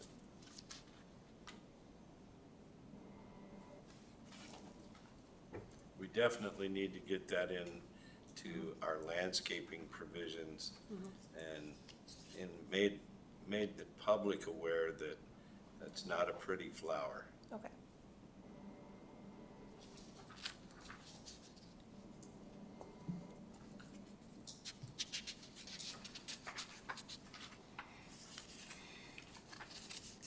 We've also updated the definition of subdivision to mirror the definition which is currently provided by state law in Title 29, which in part governs subdivisions and when they're created. Now, currently, the borough has authority to plat subdivisions, and it has to do so within the confines of state law. So what we've tried to do is to ensure that home rule municipalities like the city have flexibility to adopt platting and subdivision requirements. This is an area where recently the planning department's been running into some confusion in terms of how it interacts with the borough and which entity has which responsibilities. That's something that we're continuing to investigate and will clarify with city code. We currently have meetings scheduled with the borough to follow up on that.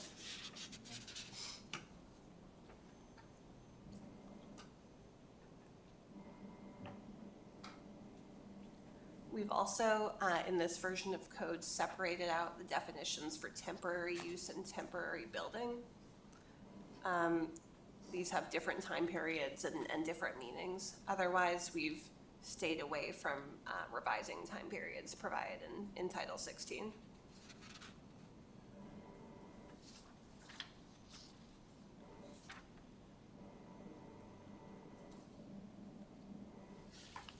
We've also throughout removed definitions for words which are not actually used in Title 16. While those definitions might have been interesting or educational, if a word's not used in the title, it doesn't make sense to define it, and it can just cause confusion.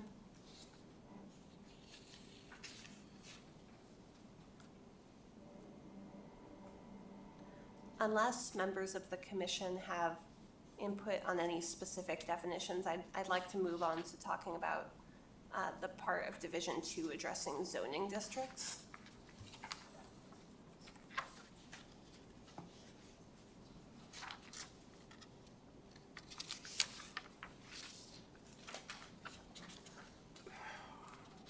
Commissioners have any comments on definitions? No, Okay. You may proceed. Sure. So the zoning districts portion of Division 2 starts on page 23. It's in content similar to the district use chart that we've worked through. It provides a single location for the introduction and regulation of each zoning district. And it's divided into specific chapters to facilitate that. First, there's the zoning districts and the zoning map.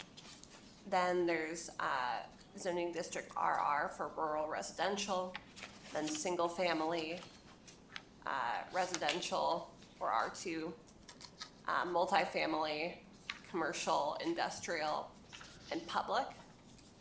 And what this structure does is it provides an easy way for members of the public and developers to flip to the section that addresses the zoning for their particular property and see immediately what is permitted and what is conditionally permitted and what is outright prohibited in each zoning district. We've also repealed Chapter 16.08 Administrative Procedures, which in the current version of code appears before any discussion of the zoning districts. And that's because it was confusing and didn't make any sense for it to be there. That chapter addressed permitting, site plans, the obligations of the planner, the commission, reviewing parties. These are all sections with a huge amount of content involved, which should not be lumped together and are all separately addressed in different divisions under the proposed version of code that we've presented now. So Division 2 now simply identifies all of the zoning districts, both generally and then specifically, again, to allow developers and owners an easy opportunity to see all in one place what they can do with their property.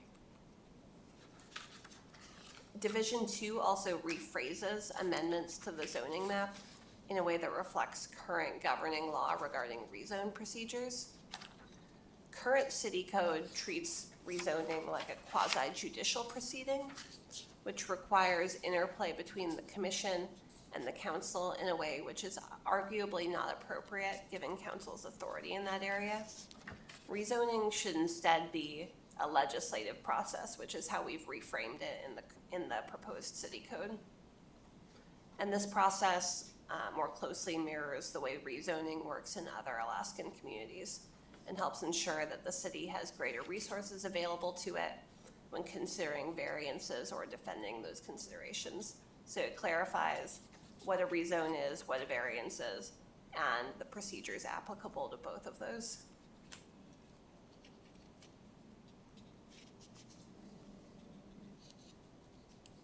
Now, one of the considerations that we kept in mind when drafting Division 2 was its interplay with the city's comprehensive plan. The city's current land use is governed by its development code, the comprehensive plan, and the planning and platting authority, which is provided by the borough and by the legislature.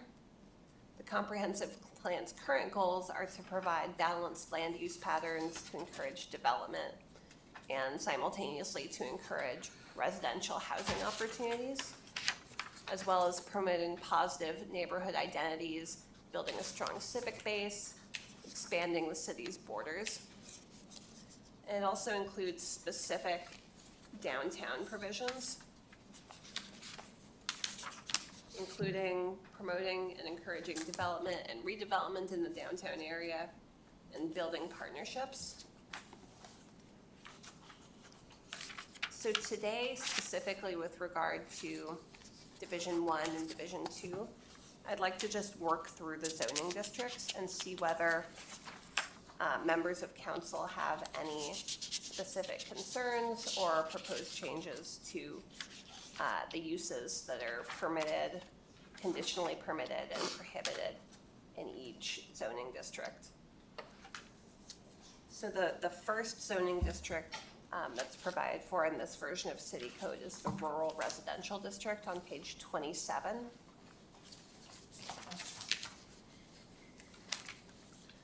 We've envisioned this zoning district allowing for uses which are relatively space intensive. They require a lot of area and could have a little bit more of an impact on the surrounding community, but both because of the size of the lots and the density of the area, we perceive should be allowed in the zoning district. Some of those are agricultural uses, churches, campgrounds, cemeteries, things like that. And this is one area where this worksheet that's been distributed could come into play. This worksheet addresses two definitions, which were raised by council and by the commission as being potential areas of friction. One of those is the definition of a church, and the other is a definition of a family. We've pulled together 3 definitions for each from comparable communities. And I know council discussed these at length last night, and it sounds like some members of the commission might have been present for that discussion, but do any members of the commission have any thoughts?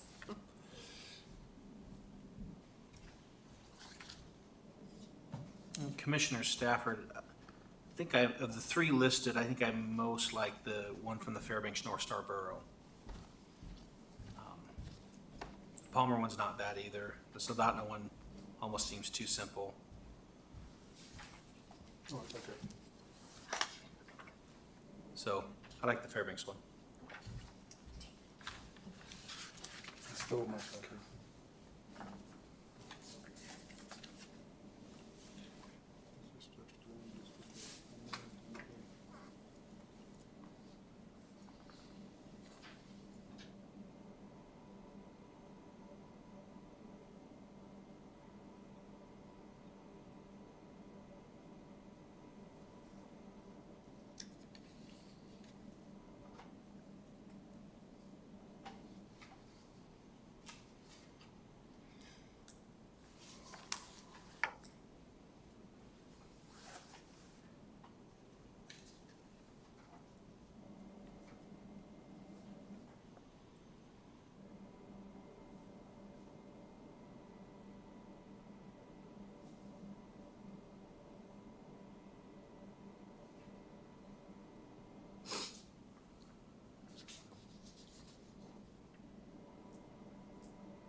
Commissioner Stafford again, of the family definitions, I think probably the anchorages is the one I like. Any of them are better than our current definition, so I think the Anchorage one is the one I like. Some of the feedback that we heard from council was that the Anchorage definition, of course, refers to 5 unrelated persons. Current code includes a reference to 8 persons. Right. Is that a change that I mean, the commission would be in favor of? I just have Commissioner Brown, I just have a concern when you put numbers on it. Families come in different sizes, different flavors.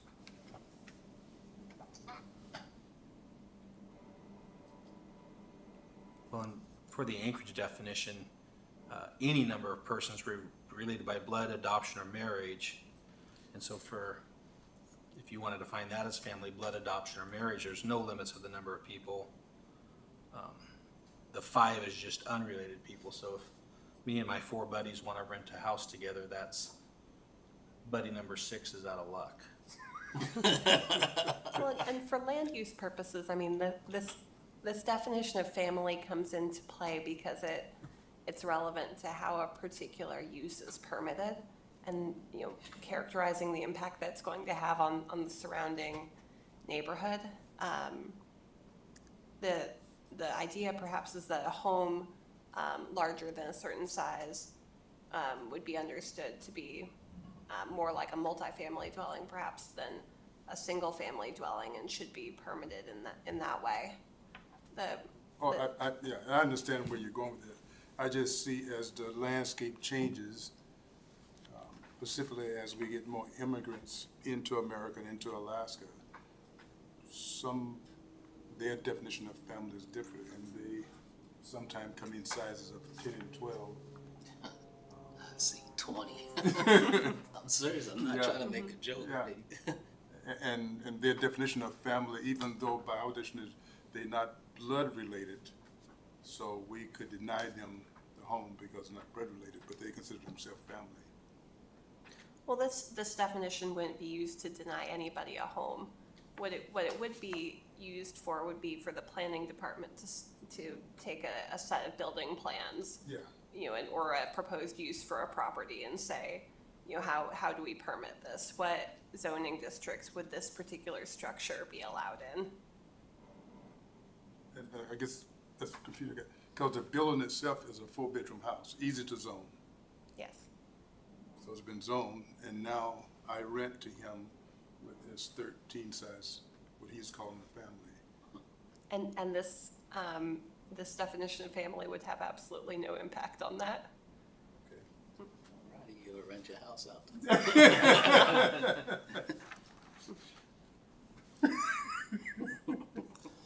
I tell you, he's got a better yard. I know. And I still want you to maintain all of that vegetation.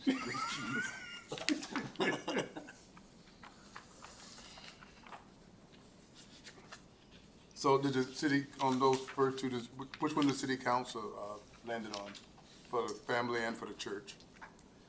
I think for family, the feedback that we heard from council was that they preferred the Anchorage definition as well. For church, I think there was a little bit more, discussion. Okay.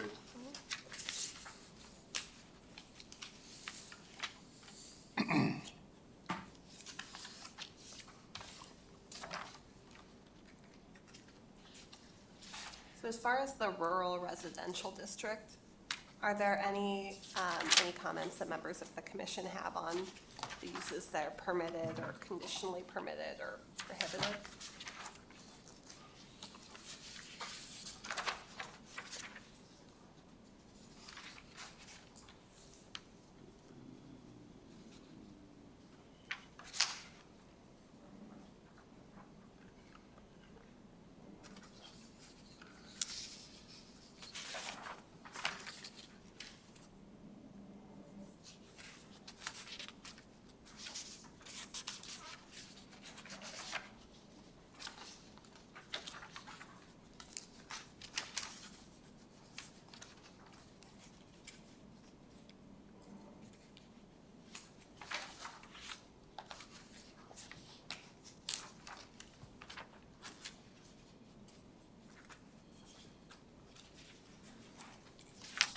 Commissioner Stafford, I guess one of the prohibited uses for rural residential is mobile homes.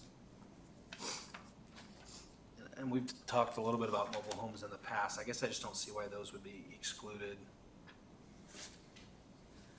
So the definition of mobile homes that we've reached in current city code clarifies that a mobile home which is affixed to a permanent foundation is Right. no longer considered a mobile home.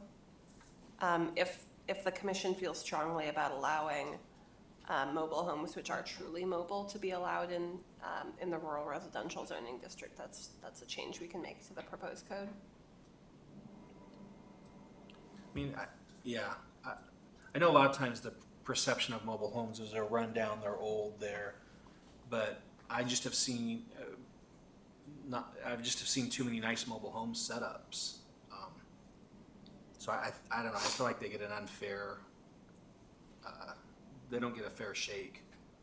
So I don't know. I might be in the minority there. I'm not sure, but I think they can be especially as we're talking about affordable housing in Alaska and how there is none, and homeless populations are growing, but we seem to restrict more and more options for affordable housing. Would it be nice if every place in Wasilla was 3,000 square feet? Yeah, people could afford them, but I don't know. I just think that it could be part of the answer for affordable starter homes. But again, that's just one man's opinion. And this is absolutely a policy question that it's appropriate for the commission to state its views on. Commissioner Sajal, coming from a real estate perspective, the reason why, and I don't know how other companies do it, but Keller Williams, they will not allow us to enter into a transaction with a mobile home unless it's on a foundation. And one of the reasons is that when you sell a mobile home that's not on a foundation, you go through the DMV. Okay, so there's no title company involved or anything like that. It's done through the DMV, so they look at it as kind of risky and a cause for future litigation if the buyer gets upset with something that the seller didn't disclose to them or something like that. So it's a whole different set of rules that, I mean, even myself, I wouldn't want to deal with it even if they told us we could.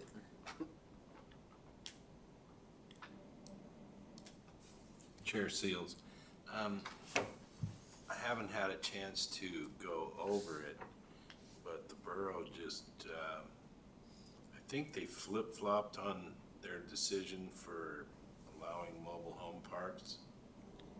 Commissioner Stafford, as I recall from the article, there was an assumption going into the meeting that it was going to allow mobile home parks or mobile homes, I don't remember which, but Assemblyperson Yunt clarified his intentions that it was meant to ban them, and that was, if I recall right, that's what they passed. So outside of Wasilla City, Houston, or Wasilla Palmer, Houston, mobile homes are not allowed. Or was it mobile home parks? I'm not sure, but yeah, they just took action on this very recently. Yeah, I just hadn't had a chance. I knew that Yunt had clarified his position, but Right. I know the pressure going into the meeting, or the sense was, is they were gonna allow it. So, at least we know where the borough stands. Yeah. Has the city made a distinction between a mobile home and a modular home? It's in the definition.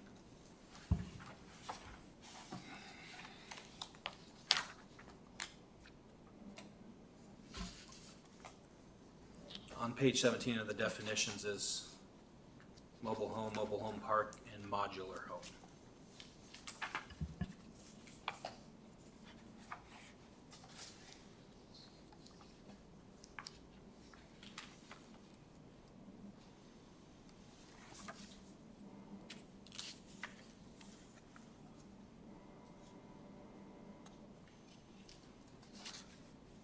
Yeah, so city code distinguishes between mobile homes which have been placed on permanent foundations and modular homes which are prefab or pre-assembled homes, which are then moved onto a permanent site, placed on a foundation and wired. Thank you.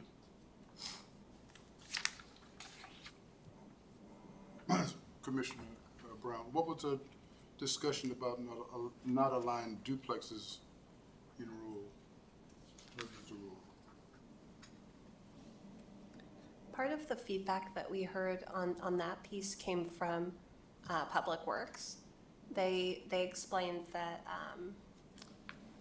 initially when property is zoned as RR, if a developer wants to place multi-family or duplex structures on it, then the property should be rezoned or subdivided to reflect a more dense use. It was Public Works' understanding that the RR zoning district was intended to be, Family? yeah, exactly. And so that was the basis for that decision.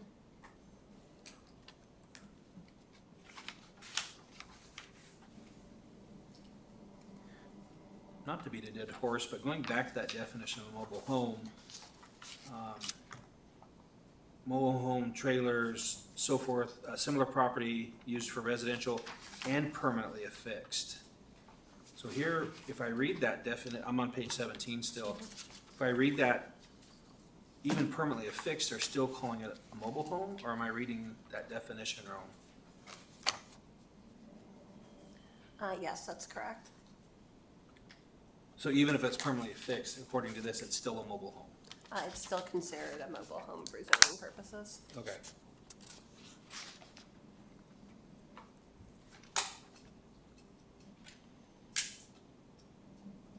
So in a place that bans mobile home, even if I brought it in, put it on a permanent foundation, it still would be banned? Yes. Okay. Yeah, I still just think that cuts off a lot of affordable housing options. Sure. So Commissioner, would you prefer to see a code that reflected mobile homes as a permitted or conditionally permitted use in the rural residential zoning district, or would you prefer to see mobile home parks allowed in those zoning districts? I want to understand precisely what you're suggesting. I would prefer to, I prefer to see mobile parks. Would prefer to see them allowed or banned? Allowed. Allowed. I think that That on a permanent foundation or just? I know you can go to Anchorage and see some really rundown mobile home parks, but I've also, in other states and other places, seen really nicely ran mobile home parks where lawns had to be maintained. There was paved roads, paved sidewalks. There was a community clubhouse that could be used for community events. I think because it can be done poorly doesn't mean it also can't be done right. And again, it's affordable. My parents, their last 20 years before retirement, were in such a place, and they were able to buy the mobile home for at the time, of course this goes back a while, but for 30 grand at a time when homes were running for 300 grand. And yeah, they had their monthly space rent, but it still provided a much more affordable option. It wasn't in an apartment complex. They had their own piece of grass and their own shed out back, and versus in an apartment complex where, if you're lucky if you have a balcony. So I don't know. I just think it eliminates affordable housing at a time when everyone's screaming about affordable housing. And it has some pride of ownership. In most cases, in a mobile home park, you own the actual house. So you have pride of ownership, you have affordability. Chair Seals, I would concur with Commissioner Stafford on that. Okay.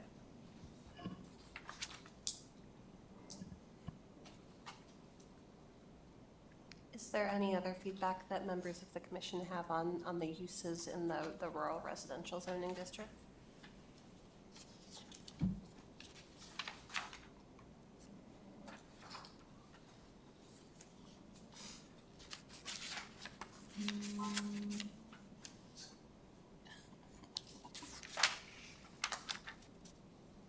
Came from down there, don't look at me.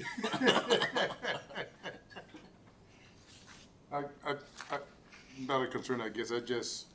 When I thought of rural residential, I just thought a lot more things would be allowed, but when you look at the list here, almost nothing allowed other than a single-family home with one family in it.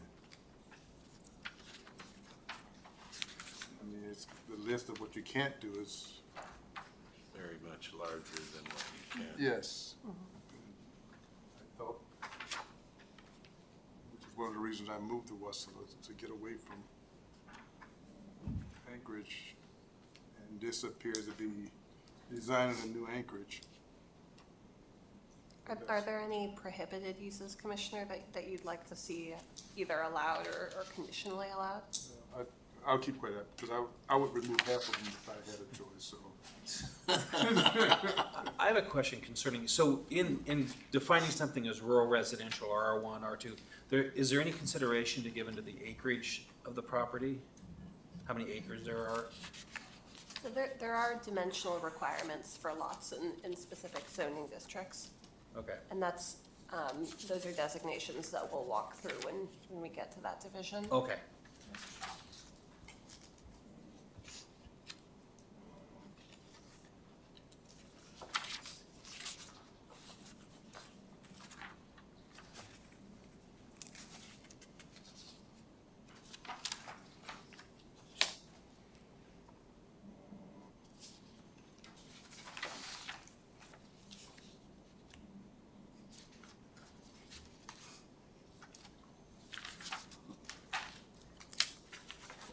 Wild animals.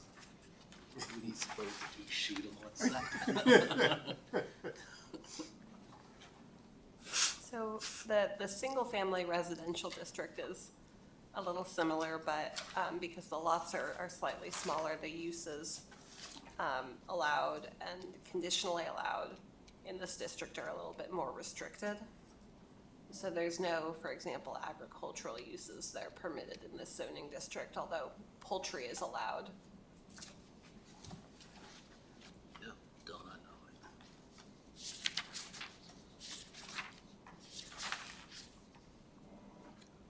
Commissioner Seals, agriculture is in commercially producing something agriculturally, or are we gonna get down in the weeds with gardens and how many Yeah, that's what feet of garden can we get to?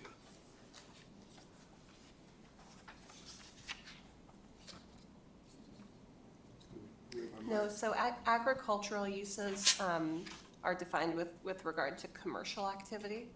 That definition is on page 9. Agricultural uses are defined as the commercial growing of vegetation or the raising, controlled breeding, management, or keeping of farm animals or poultry. So it addresses specifically commercial vegetation operations or farming involving animals.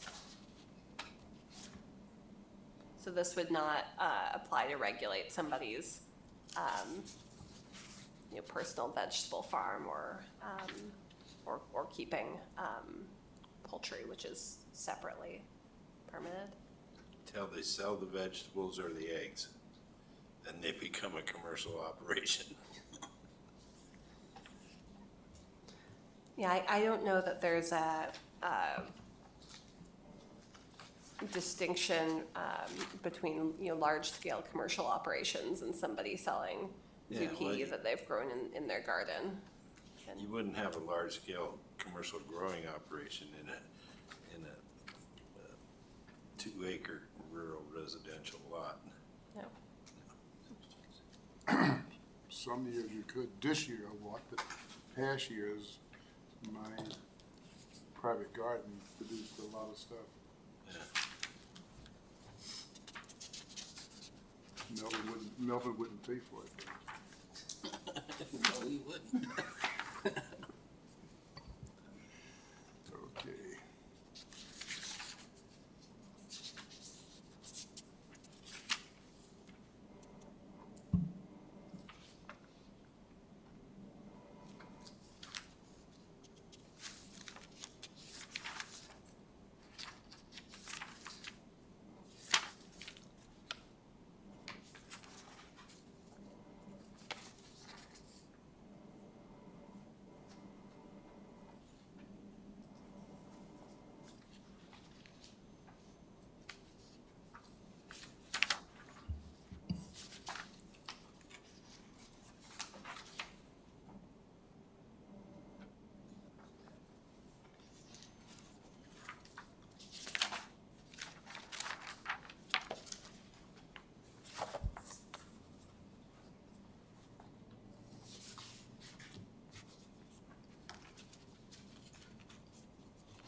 a batch plant?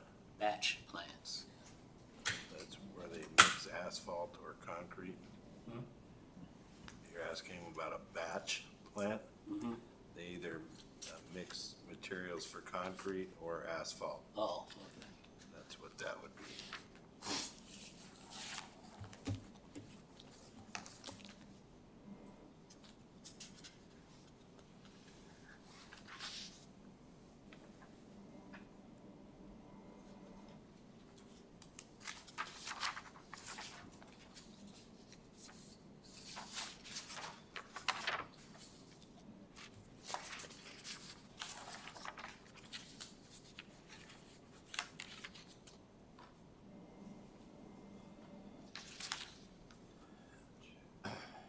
Is there any further discussion? Nope. Is there a motion to exit committee of the whole? Commissioner Brown moved to exit the committee of the whole. Is there a second?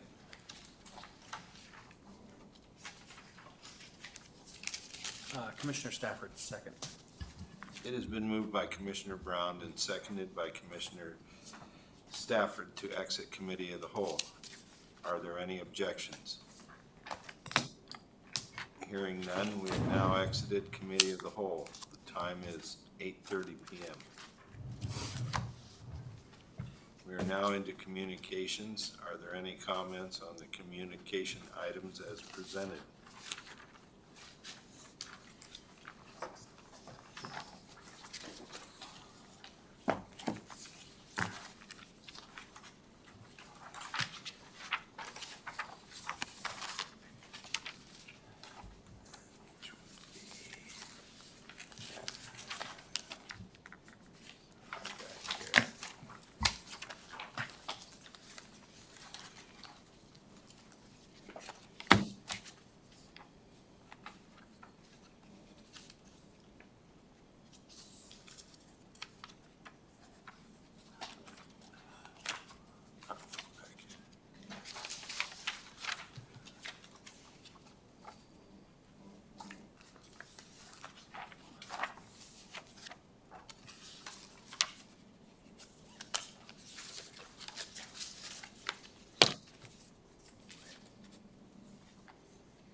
Commissioner Sager, I have a question on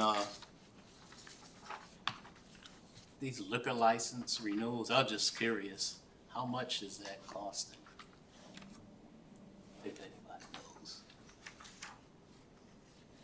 Through the chair, I don't have that answer, but I can find out for you. Oh, okay. So, and your question is about the liquor license specifically? Yeah, the Okay. renewal fee, yeah. Perfect, yeah, I can definitely find out.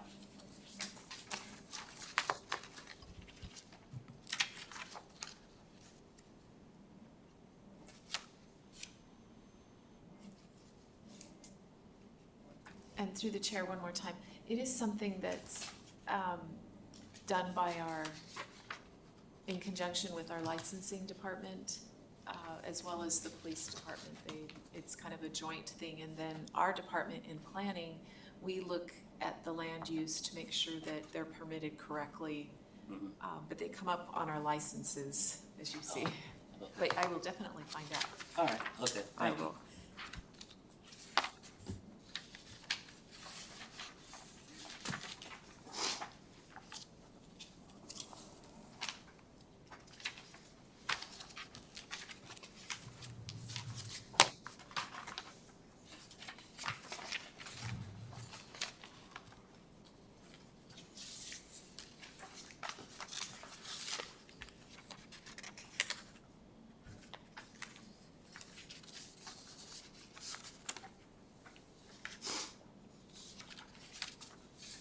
Are there any other comments on communication items as presented?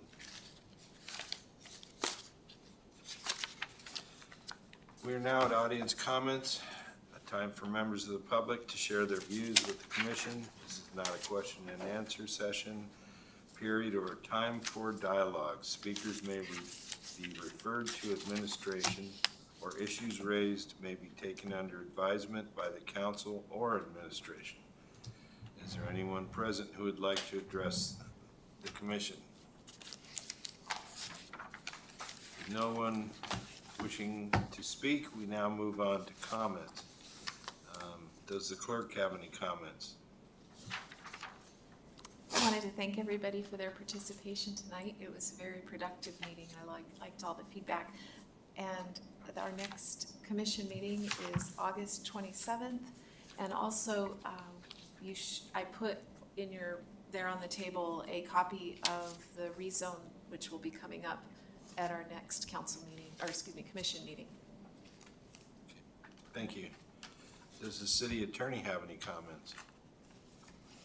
Yes, I'd like to thank the commission for its feedback both on Title 16 and on the two ordinances that were referred to the commission for process by council. Our office will be working hard with Chair Seals to address the commission's concerns regarding ordinance 2425. I took extensive notes on the commission's feedback, and we'll make sure that makes its way to council. Thank you. Commissioner Brown, do you have any comments? No, thank you very much. Commissioner Sajal, do you have any comments? Yes, just want to thank the city attorney again for going through all this. I know it's a lot of work. I'm glad y'all are doing it, not us. But we'll get to the end. Commissioner Stafford, do you have any comments?